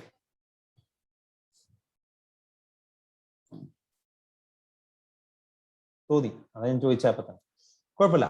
അപ്പൊ ഈ ചോദ്യം ചോദിക്കാറുണ്ട്. ഇപ്പൊ ശരിക്കും സോഷ്യൽ വെൽഫെയർ സർചാർജ് ആണ് രണ്ടും കൂടെ. അപ്പൊ എഡ്യൂക്കേഷൻ സെസ് എന്ന് പറയുന്നത് 2%, secondary and higher education cess എന്ന് പറയുന്നത് 1% ആണ്. ജസ്റ്റ് മാർക്ക് ചെയ്ത് വെക്കുക കേട്ടോ. എഡ്യൂക്കേഷൻ സെസ് എന്ന് പറയുന്നത് 2% ആണ്, ഹയർ സെക്കൻഡറി എഡ്യൂക്കേഷൻ സെസ് എന്ന് പറയുന്നത് 1% ആണ്. ഇനി സോഷ്യൽ വെൽഫെയർ സർചാർജ് ചോദിക്കുകയാണെങ്കിൽ എഴുതാം. ഇത് രണ്ടും കൂടെ മിക്സ് ആയിട്ട് എന്തായിട്ടുണ്ട്? Social welfare surcharge. ഇത് 10% കേട്ടോ. ഈ മൂന്നും ആലോചിച്ച് വെക്കാം. Education cess 2, secondary and higher education 1, social welfare 10. Okay ആണോ?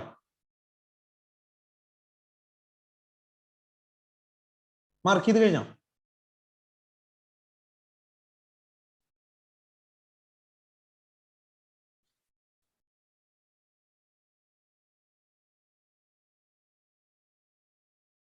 അപ്പൊ ഇത്രയും ഡ്യൂട്ടീസ് ആണ് നമുക്കുള്ളത്. ഏതാ? Basic customs duty. എല്ലാം ഒന്നും പഠിക്കല്ല. ബേസിക് കസ്റ്റംസ് ഡ്യൂട്ടി, IGST നമുക്ക് ഓൾറെഡി അറിയാം. CGST, കോമ്പൻസേഷൻ സെസ്, അതൊന്നും ഡീറ്റെയിൽഡ് ആയിട്ട് പഠിക്കാനില്ല. ഇതിൽ ടൈപ്സ് ഓഫ് ഡ്യൂട്ടീസ് പറഞ്ഞു എന്നുള്ളൂ. ഏതൊക്കെ duties? Basic customs duty, education cess, secondary higher education cess, IGST, GST, compensation cess, NCCD. ഈ നാഷണൽ കലാമിറ്റി കണ്ടിജന്റ് ഡ്യൂട്ടി ഒരു ടൈപ്പ് ഓഫ് എക്സൈസ് ഡ്യൂട്ടി ആണ് കേട്ടോ. ഈ ക്വസ്റ്റ്യനും ചോദിച്ചിട്ടുണ്ട്, അതുകൊണ്ടാണ് ഞാൻ പറയുന്നത് ഇതും മാർക്ക് ചെയ്ത് വെക്കാം. ഇത് എന്ത് ടൈപ്പ് ഡ്യൂട്ടിയാന്നാ ചോദിച്ചത്? നാഷണൽ കലാമിറ്റി കണ്ടിജന്റ് ഡ്യൂട്ടി എന്ത് ടൈപ്പ് ഡ്യൂട്ടിയാന്ന് ചോദിച്ചിട്ട് പല കസ്റ്റംസ് ഡ്യൂട്ടി, എക്സൈസ് ഡ്യൂട്ടി, അങ്ങനെ പല പല ഡ്യൂട്ടിയുടെ പേര് തന്നിരുന്നു. അപ്പൊ എക്സൈസ് ഡ്യൂട്ടിയാണ് അതിൽ ഓപ്ഷൻ ഉണ്ടാവുക, മാർക്ക് ചെയ്യാം. ക്ലിയർ ചെയ്തല്ലോ? പിന്നെ ഒരു സേഫ് ഗാർഡ് ഡ്യൂട്ടിയും ആന്റി ഡംപിങ് ഡ്യൂട്ടിയും പ്രൊട്ടക്റ്റിംഗ് ഡ്യൂട്ടി, ഇതും കൂടെ കഴിഞ്ഞ് കഴിഞ്ഞാൽ ഡ്യൂട്ടീസ് കഴിഞ്ഞു. ഓക്കെ, ഇത്രയും ഡ്യൂട്ടീസ് ഉള്ളൂ, സാരം. അപ്പൊ എന്താണ് ആദ്യം basic customs duty? Basic customs duty എന്ന് പറഞ്ഞു കഴിഞ്ഞാൽ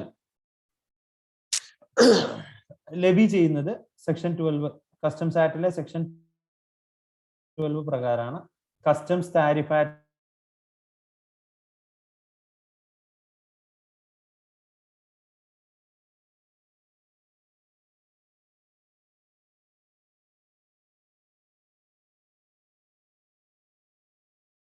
കസ്റ്റംസ് താരിഫ് ആക്ടിൽ പറഞ്ഞ പ്രകാരം സെക്ഷൻ 12 കസ്റ്റംസ് ആക്ട് പ്രകാരമാണ് എന്ത് ചെയ്യാം? ചുമത്തുക. ഇതിനെ കുറിച്ചിട്ട് കസ്റ്റംസ് ആക്ടിൽ സെക്ഷൻ 2 പറഞ്ഞിട്ടുണ്ട്. പിന്നെ റേറ്റും കാര്യങ്ങളൊക്കെ നമ്മുടെ താരിഫ് ആക്ടിലാണ് എന്നുള്ളത് നമ്മൾ ഓൾറെഡി പറഞ്ഞിട്ടുണ്ട്. Okay, it is levied at a percentage of value. വാല്യൂവിന്റെ ഒരു പെർസെന്റേജ് മാത്രമായിട്ടാണ് എന്ത് ചെയ്യുക? ബേസിക് കസ്റ്റംസ് ഡ്യൂട്ടി ചുമത്തുക. പിന്നെ എന്താ? പിന്നെ ഇതൊരു പെർസെന്റേജ് എത്ര ഉള്ളത്? Duty may be a percentage of value of the goods or at a specific rate. ഒരു റേറ്റിലാവാം, അല്ലെങ്കിൽ ഒരു പെർസെന്റേജ് ആയിരിക്കാം. Central government has power to reduce or exempt any goods from these duties. Central ഗവൺമെന്റിന് എന്ത് ചെയ്യാം? ഇതിലെ ഏത് ഗുഡ്സിനെയും എക്സംപ്റ്റ് ആക്കാം, അല്ലെങ്കിൽ അതിലുള്ള റേറ്റ് കുറയ്ക്കാം, അതൊക്കെ ചെയ്യാൻ പറ്റും. ഓക്കെ, സെൻട്രൽ ഗവൺമെന്റിന് അതിലുള്ള അധികാരമുണ്ട്. പിന്നെ central government has issued A few exemption notifications, കുറച്ച് എക്സംഷൻ നോട്ടിഫിക്കേഷൻ ഇഷ്യൂ ചെയ്തിട്ടുണ്ട്. പിന്നെ ഇത് ആലോചിക്കുക, in case of imports from preferential area. Preferential area നമ്മൾ പ്രിഫർ ചെയ്യുന്ന ഏരിയയിൽ നിന്ന് എന്തെങ്കിലും പ്രിഫറൻഷ്യൽ ഏരിയയിൽ നിന്നും എന്തെങ്കിലും ഒരു ഇമ്പോർട്ട് വരികയാണെങ്കിൽ അവിടെ അപ്ലിക്കബിൾ ആവുക പ്രിഫറൻഷ്യൽ റേറ്റ് ആണ്. Okay, preferential area, preferential rate ആലോചിക്കാം. പ്രിഫറൻഷ്യൽ ഏരിയയിൽ നിന്നാണ് ഇമ്പോർട്ട് ചെയ്യുന്നതെങ്കിൽ അവിടെ പ്രിഫറൻഷ്യൽ റേറ്റ് ആണ് അപ്ലിക്കബിൾ ആവുക. ഇത് താരിഫിൽ പറഞ്ഞിട്ടുണ്ടെങ്കിൽ, ഓക്കെ, താരിഫിൽ പറഞ്ഞിട്ടുണ്ടെങ്കിൽ if a partial or full exemption is granted by notification, the effective rate would be calculated by taking into consideration the effect of notification. Notification വന്ന ഡേറ്റ് കണക്കാക്കിയിട്ടായിരിക്കും നമ്മൾ rate കണക്കാക്കുക. Okay, ഇപ്പൊ 1-ാം തീയതി ഒരു നോട്ടിഫിക്കേഷൻ വന്നു, അന്നാണ് ഞാൻ ബിൽ ഓഫ് എൻട്രി സബ്മിറ്റ് ചെയ്യുന്നത്. എന്ത്, ഈ ഗുഡ്സിന് 10% എന്താണ് കസ്റ്റംസ് ഡ്യൂട്ടി ഉണ്ടായിരുന്നു എന്ന് വിചാരിക്കാം ഫോണിന്. ഓക്കെ, 1-ാം തീയതി ഞാൻ ഇത് ഇമ്പോർട്ട് ചെയ്തു, അന്ന് ഞാൻ ബിൽ ഓഫ് എൻട്രി സബ്മിറ്റ് ചെയ്യുന്നുണ്ട്. അതിനു മുമ്പ് ഗവൺമെന്റ് എന്ത് ചെയ്തു? നോട്ടിഫിക്കേഷൻ ഇറക്കി, 1-ാം തീയതി മുതൽ ഈ ഗുഡ്സിന് എക്സംപ്റ്റ് ആണ്, ബേസിക് കസ്റ്റംസ് ഡ്യൂട്ടി ഒന്നും അടയ്ക്കേണ്ട എന്ന് പറഞ്ഞിട്ട് എക്സംപ്റ്റ് നോട്ടിഫിക്കേഷൻ ഇറക്കി എന്ന് വിചാരിക്കാം. അപ്പൊ ഞാൻ ബിൽ ഓഫ് എൻട്രി സബ്മിറ്റ് ചെയ്യുന്ന അന്നത്തെ റേറ്റ് എടുക്കുമ്പോൾ ഞാൻ എന്തെങ്കിലും ടാക്സ് അടയ്ക്കണോ? അടയ്ക്കണോ?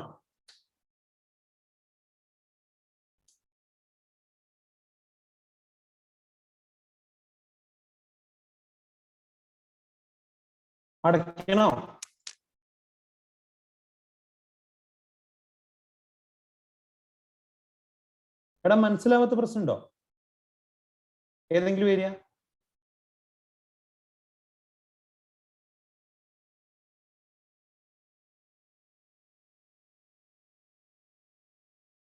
ലാഗോ? ഏത് ഭാഗ? എവിടെ മുതലാ?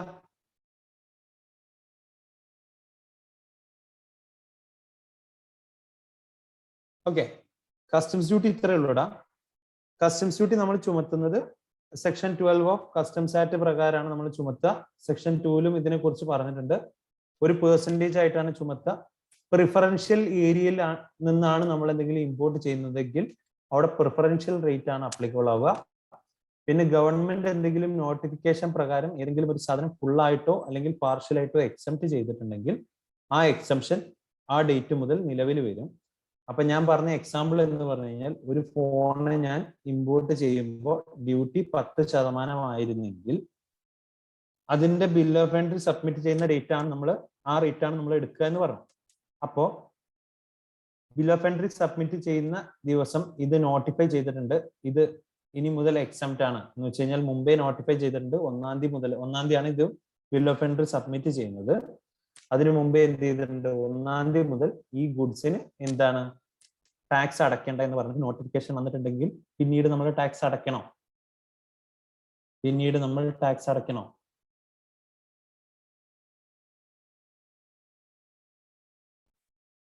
അപ്പൊ നോട്ടിഫിക്കേഷന്റെ എഫക്റ്റ് വെച്ചിട്ടാണ് നമ്മൾ എഫക്റ്റീവ് റേറ്റ് കണക്കാക്കുക.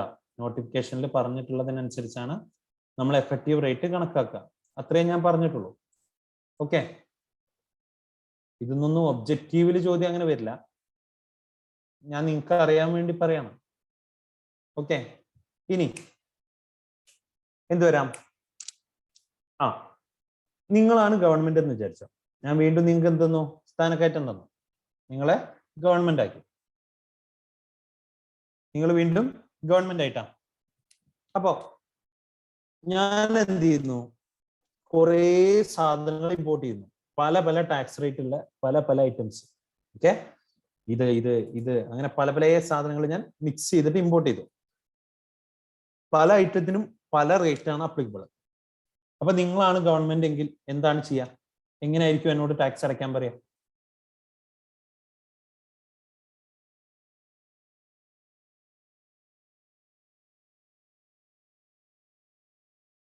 നിങ്ങൾക്ക് അത് സെപ്പറേറ്റ്ലി ഐഡന്റിഫൈ ചെയ്യാൻ പറ്റുന്നുണ്ടെങ്കിൽ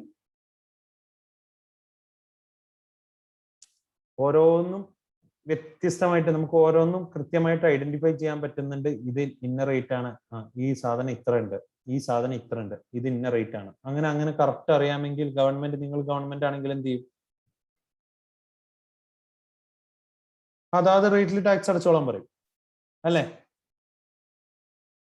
അതാത് റേറ്റിൽ ടാക്സ് അടച്ചോളാൻ പറയും അല്ലേ?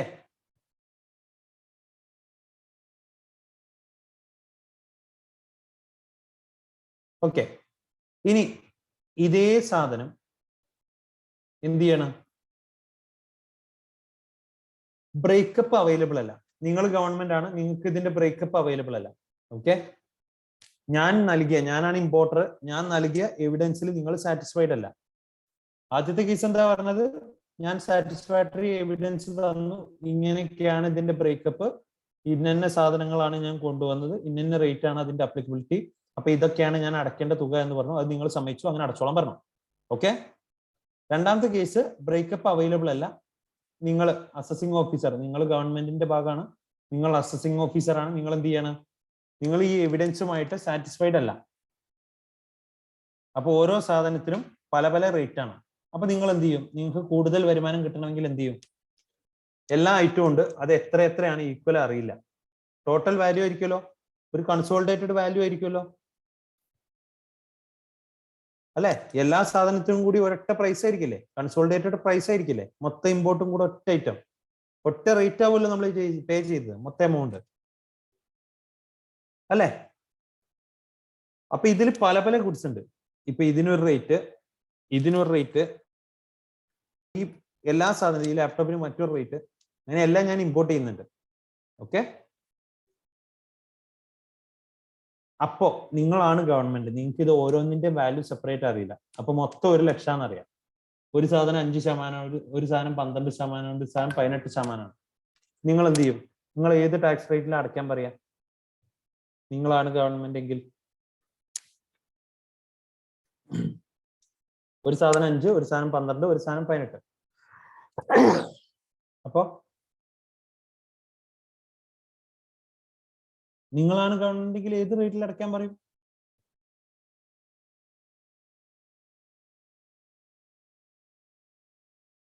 അശ്വിൻ ഗവൺമെന്റിന്റെ ഭാഗത്ത് നിന്ന് ചിന്തിച്ചു തുടങ്ങി, നിങ്ങളൊന്നും ചിന്തിക്കുന്നില്ലേ?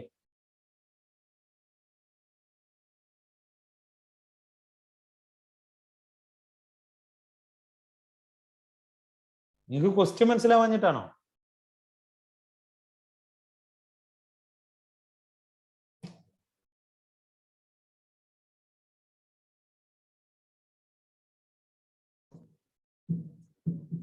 ആണോ? എടോ എന്തെങ്കിലും മറുപടി പറയടോ, റെസ്പോൺസ് ഇല്ല.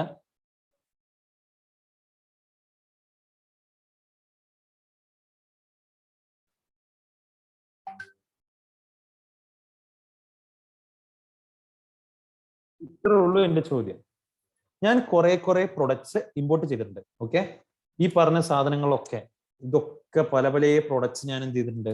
ഇമ്പോർട്ട് ചെയ്തിട്ടുണ്ട്. ഓക്കെ, ഈ സാധനങ്ങൾക്കൊക്കെ പല പല റേറ്റുകളാണ്. Okay, clear? ഓരോ സാധനങ്ങൾക്കും പല പല റേറ്റുകളാണ്. ഞാൻ ഇത് മൊത്തമായിട്ടാണ് ഇമ്പോർട്ട് ചെയ്തത്. മൊത്തം വാല്യൂ ഒരു 10 ലക്ഷം ഉണ്ടായിരുന്നു എന്ന് വിചാരിക്കും. മൊത്തം വാല്യൂ ഈ പറഞ്ഞ ഒരു 20 ടൈപ്പ് ഗുഡ്സ് ഞാൻ കൊണ്ടുവന്നു, 20 ടൈപ്പ് ഗുഡ്സ് ഞാൻ ഇമ്പോർട്ട് ചെയ്തു. അപ്പോൾ മൊത്തം വാല്യൂ 10 ലക്ഷമായിരുന്നു എന്ന് വിചാരിക്കും. നിങ്ങൾ ഗവൺമെന്റ് ആണ്, ഇതിൽ 5% ഗുഡ്സ് ഉണ്ട്, 12% ഗുഡ്സ് ഉണ്ട്, 18% ഗുഡ്സ് ഉണ്ടെന്ന് വിചാരിച്ചോ. 3 റേറ്റുള്ള ഗുഡ്സ് ഉണ്ടെന്ന് വിചാരിച്ചോ. അസ്യം. ഓക്കെ, അപ്പോ നിങ്ങൾക്ക് ഇത് ഓരോ ഗുഡ്സിന്റെ വാല്യൂ സെപ്പറേറ്റ് കൃത്യമായിട്ട് അറിയാം. നിങ്ങൾ അതിൽ സാറ്റിസ്ഫൈഡ് ആണെങ്കിൽ നിങ്ങൾ എന്ത് പറയും? ഓക്കെ, 2 ലക്ഷം രൂപ 5%, അത് അടച്ചോ. 4 ലക്ഷം രൂപ 12%, ഓക്കെ. 4 ലക്ഷം രൂപ 18%, അങ്ങനെ അടച്ചോ എന്ന് പറയും. ഓക്കെ, ഇനി ഈ 10 ലക്ഷം രൂപ മൊത്തമായിട്ട് കിട്ടി, നിങ്ങൾക്ക് ഇതിന്റെ വാല്യൂ സെപ്പറേറ്റ്ലി ഐഡന്റിഫൈ ചെയ്യാൻ പറ്റുന്നില്ല, ബ്രേക്കപ്പ് കൃത്യമായിട്ട് കിട്ടുന്നില്ല, അല്ലെങ്കിൽ കിട്ടിയതിൽ നിങ്ങൾ സാറ്റിസ്ഫൈഡ് അല്ല. നിങ്ങളാണ് ഓഫീസർ, നിങ്ങൾ സാറ്റിസ്ഫൈഡ് അല്ല. അപ്പൊ നിങ്ങൾ ഏത് റേറ്റിൽ അടയ്ക്കാൻ പറയും എന്നുള്ളതാണ് ചോദ്യം. 5 ഉണ്ട്, 12 ഉണ്ട്, 18 ഉണ്ട്. നിങ്ങൾ ഗവൺമെന്റ് ആണെങ്കിൽ നിങ്ങൾ എന്ത് ചെയ്യും?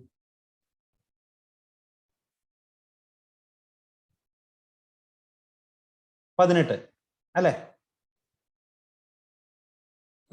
ആണല്ലോ.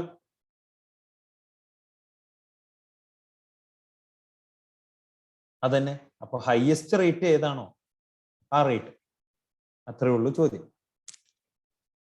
ഒക്കെ കോമായിട്ട് ചിന്തിച്ചാൽ മതിയോ? ഒന്നുമില്ല. If it is possible to produce satisfactory evidence. എന്താണ്? Determination of duty where goods consist of articles liable to different rates of duty. Determination of duty where goods consist of articles liable to different rate of duty. പല റേറ്റിലുള്ള goods ഉണ്ട്.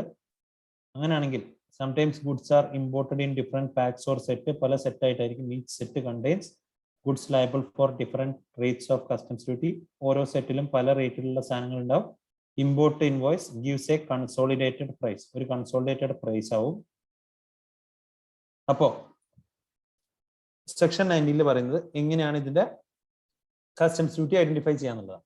അപ്പോൾ if it is possible to produce satisfactory evidence to the assessing officer regarding breakup of value. Breakup of value ഒക്കെ proper ആയിട്ട് submit ചെയ്യാൻ പറ്റിക്കഴിഞ്ഞാൽ customs duty will be charged at different applicable rates based on such breakup provided by the importer. എന്താ പറഞ്ഞത്? Customs duty charge ചെയ്യും different applicable rates based on such breakup provided by importer. Importer കൊടുത്ത ബ്രേക്കപ്പിൽ assessing officer satisfied ആണെങ്കിൽ അതാത് റേറ്റിൽ അതാത് വാല്യൂവിൽ അടച്ചോളാൻ പറയും. ഇനി in case breakup is not available, breakup available അല്ല, അല്ലെങ്കിൽ assessing officer not satisfied with the evidence, അങ്ങനെയാണെങ്കിൽ ഡിഫറെന്റ് ഐറ്റം ഡിഫറെന്റ് റേറ്റ് ആണെങ്കിൽ എന്ത് പറയും ഗവൺമെന്റ്? നിങ്ങൾ എന്താ പറഞ്ഞത്? അത് തന്നെയാണ് അവരും പറഞ്ഞത്. Customs duty will be charged at highest of such rate. നേരത്തെ കേസിൽ 18. In such a case, customs duty will be payable at a highest rate even on goods not liable for duty. അതില് ഡ്യൂട്ടി ലയബിലിറ്റി ഇല്ലാത്ത goods ഉണ്ടെങ്കിലും correct breakup ഇല്ലാത്തത് കൊണ്ട് നമ്മൾ അതിൽ highest rate ഏതാണോ ആ വാല്യൂവിൽ മൊത്തം എന്ത് ചെയ്യും? ടാക്സ് അടയ്ക്കേണ്ടി വരും. ക്ലിയർ? പക്ക? ഇനി if accessories and spare parts for maintaining or repairing are compulsorily supplied with the articles and if no separate charge is made, accessories will be charged at the same rate as this article. എന്താ പറഞ്ഞത്? Accessory spare part maintenance റിപ്പയറിങ്ങിന് വേണ്ടിയിട്ട് ഇതിന്റെ കൂടെ ഒരു ആർട്ടിക്കിളിന്റെ കൂടെ കൊടുക്കുകയാണെങ്കിൽ അവിടെ separate charge ഒന്നും ഇല്ലെങ്കിൽ അവിടെ മൊത്തം വാല്യൂ എന്തിലായിരിക്കും? സെയിം റേറ്റിൽ തന്നെ ആയിരിക്കും. ഓക്കെ. ആക്സസറി റിപ്പയറിങ്ങിന് പ്രത്യേകം ചാർജ് ചെയ്യുന്നുണ്ട് എങ്കിൽ ആ റേറ്റിലും, അല്ല എങ്കിൽ ഏത് ആർട്ടിക്കിൾ ആണോ ആ റേറ്റിൽ തന്നെ മൊത്തം വാല്യൂ എന്ത് ചെയ്യും? ചാർജ് ചെയ്യും എന്നാണ് പറയുന്നത്. ക്ലിയർ? ഓക്കെ ആണല്ലോ? ഓക്കെ, സെറ്റ് ആണോ? ഇനി IGST നമ്മൾ ഓൾറെഡി പറഞ്ഞ കാര്യമാണ്. എന്താണ്? ജൂൺ 30, 2017 വരെ IGST എന്നാ വന്നേടാ? GST എന്നാ വന്നേ? GST എന്നാ വന്നേ?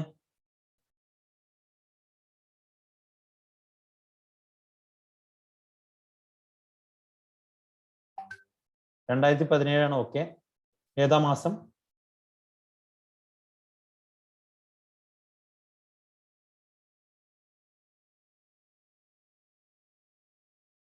July 1.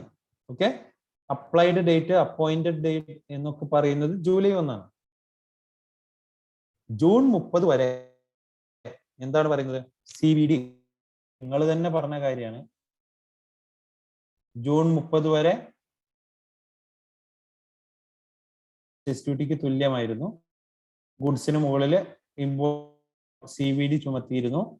SAD special additional duty, special CVD അല്ലെങ്കിൽ SAD 4% എന്തിന്? വാറ്റിന് അല്ലെങ്കിൽ സെയിൽസ് ടാക്സിന് പകരം അതും ചുമത്തിയിരുന്നു. ഓക്കെ. CVD അല്ലെങ്കിൽ SAD ആയിരുന്നു ചുമത്തിയിരുന്നത്. പക്ഷേ വിത്ത് effect from July 1, 2017.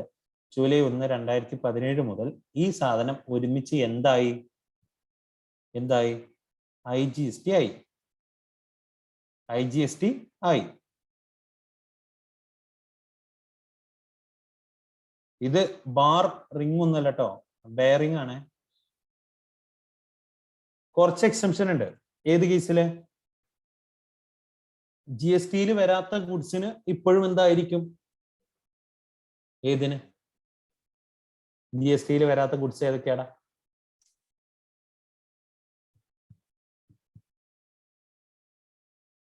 Come on. GST വരികയേ ചെയ്യാത്ത ഗുഡ്സും ഉണ്ട്. പിന്നെ GST ഭാവിയിൽ മുതൽ വരുത്താം എന്ന് പറഞ്ഞ ഗുഡ്സും ഉണ്ട്. മറന്നുപോയല്ലാരും.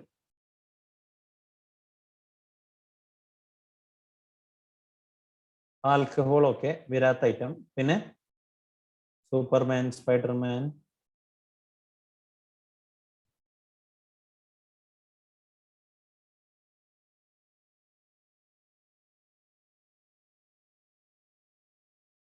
ഏതാടാ?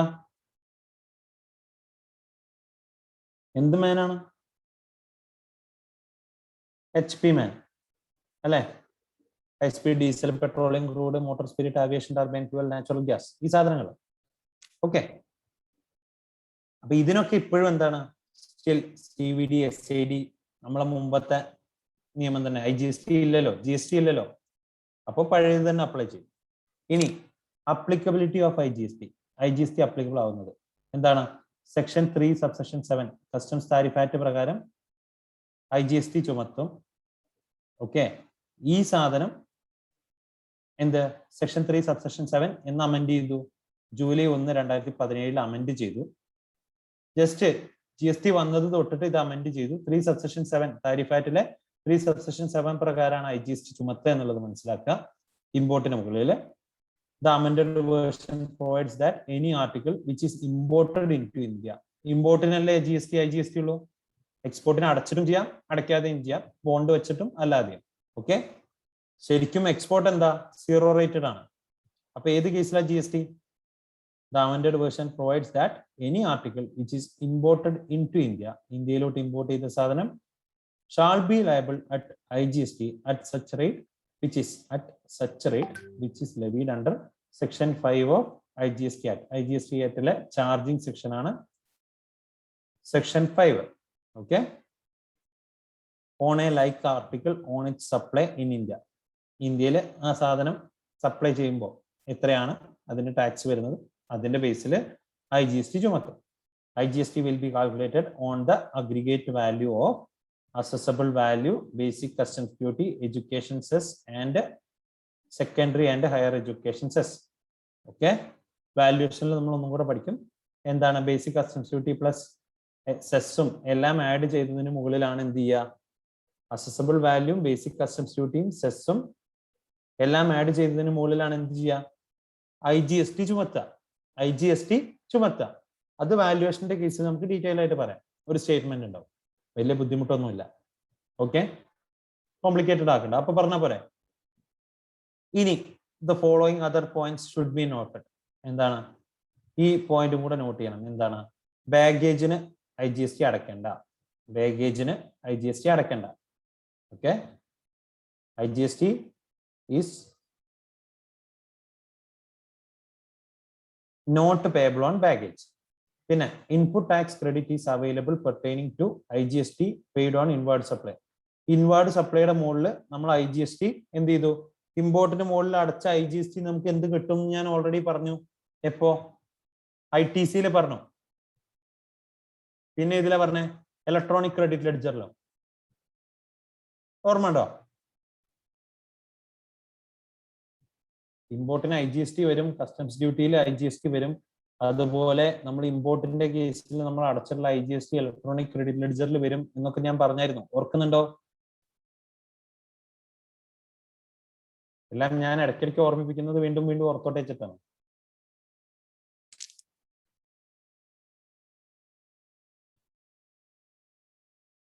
ഓക്കെ, പിന്നെന്താ? IGST is applicable in case of import of goods or service. ഗുഡ്സും സർവീസും ഇമ്പോർട്ട് ചെയ്യുമ്പോൾ IGST applicable ആണ്. IGST is payable at the effective rate. effective GST rate എത്രയാണോ GST rate അതിനനുസരിച്ച് IGST applicable ആണ്.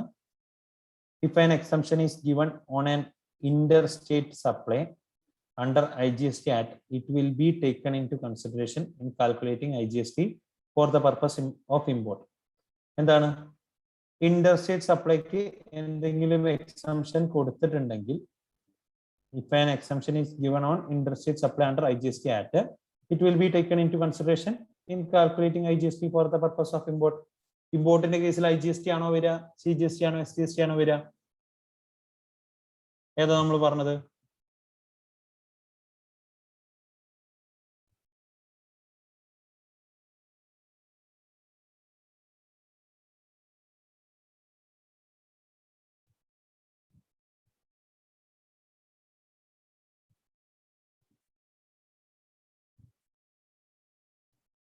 ഏതാടാ? ഇമ്പോർട്ട് എന്ത് സപ്ലൈ ആണ്? ഇൻട്ര ആണോ ഇന്റർ ആണോ? ഇൻട്ര ആണോ ഇന്റർ ആണോ?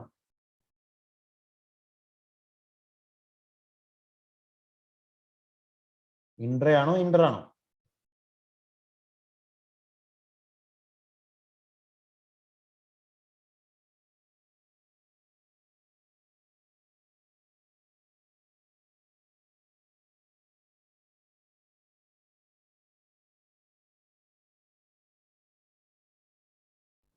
ഇന്റർ.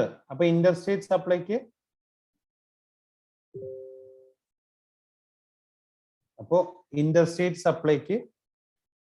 എന്തെങ്കിലും എക്സംഷൻ ഉണ്ടെങ്കിൽ, GST എന്തെങ്കിലും എക്സംഷൻ ഉണ്ടെങ്കിൽ അത് കസ്റ്റംസിന് അപ്ലിക്കബിൾ അല്ലേ? ഇന്റർസ്റ്റേറ്റ് സപ്ലൈക്ക് എന്തെങ്കിലും എക്സംഷൻ ഉണ്ടെങ്കിൽ, if an exemption is given on interstate supply under IGST Act, IGST Act പ്രകാരം ഇന്റർസ്റ്റേറ്റ് സപ്ലൈക്ക് എന്തെങ്കിലും എക്സംഷൻ ഉണ്ടെങ്കിൽ അത് ഏതിനും അപ്ലിക്കബിൾ ആണ്? ഇമ്പോർട്ടിന്റെ കേസിൽ GST കമ്പ്യൂട്ട് ചെയ്യുമ്പോഴും അപ്ലിക്കബിൾ ആണ്, ഇന്റർസ്റ്റേറ്റ് സപ്ലൈ ആണ്. പിന്നെ ചില സമയം എക്സംഷൻ IGST ആക്ടില് കൊടുക്കുന്ന ചില എക്സംഷൻ ആക്ച്വലി ഫുൾഫിൽ ചെയ്യാൻ പറ്റില്ല. ആ സാധനം എന്ത് ചെയ്യണ്ട? കൺസിഡർ ചെയ്യണ്ട. Such conditions shall be ignored. എന്താ പറഞ്ഞ? Sometimes exemption is given under IGST Act subject to fulfillment of certain conditions which cannot be fulfilled in case of import of goods or service. Such conditions shall be ignored. മനസ്സിലായോ? ചില exemption എന്ത് പറഞ്ഞിട്ടുണ്ടാവും? ചില condition fulfil ചെയ്യണമെന്ന് പറഞ്ഞിട്ടുണ്ടാവും. പക്ഷെ അങ്ങനത്തെ ഇമ്പോർട്ടിന്റെ എക്സ്പോർട്ടിന്റെയും കേസിൽ, ഇമ്പോർട്ടിന്റെ കേസിൽ അങ്ങനെ ഫുൾഫിൽ ചെയ്യാൻ പറ്റാത്ത എന്തെങ്കിലും കണ്ടീഷൻ ഉണ്ടെങ്കിൽ അത് നമ്മൾ നോക്കേണ്ട കാര്യമില്ല. അത്രയും കാര്യങ്ങളാണ് പറഞ്ഞത്. ഓക്കെ, ഇനി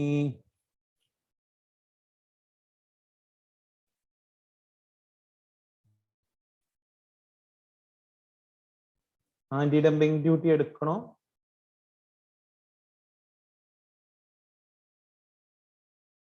നാളെ മതിയോ?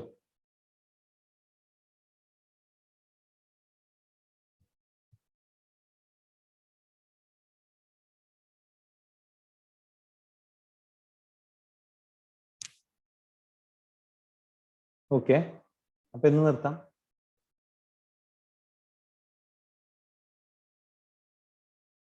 അപ്പൊ ഓക്കെ, ബൈ.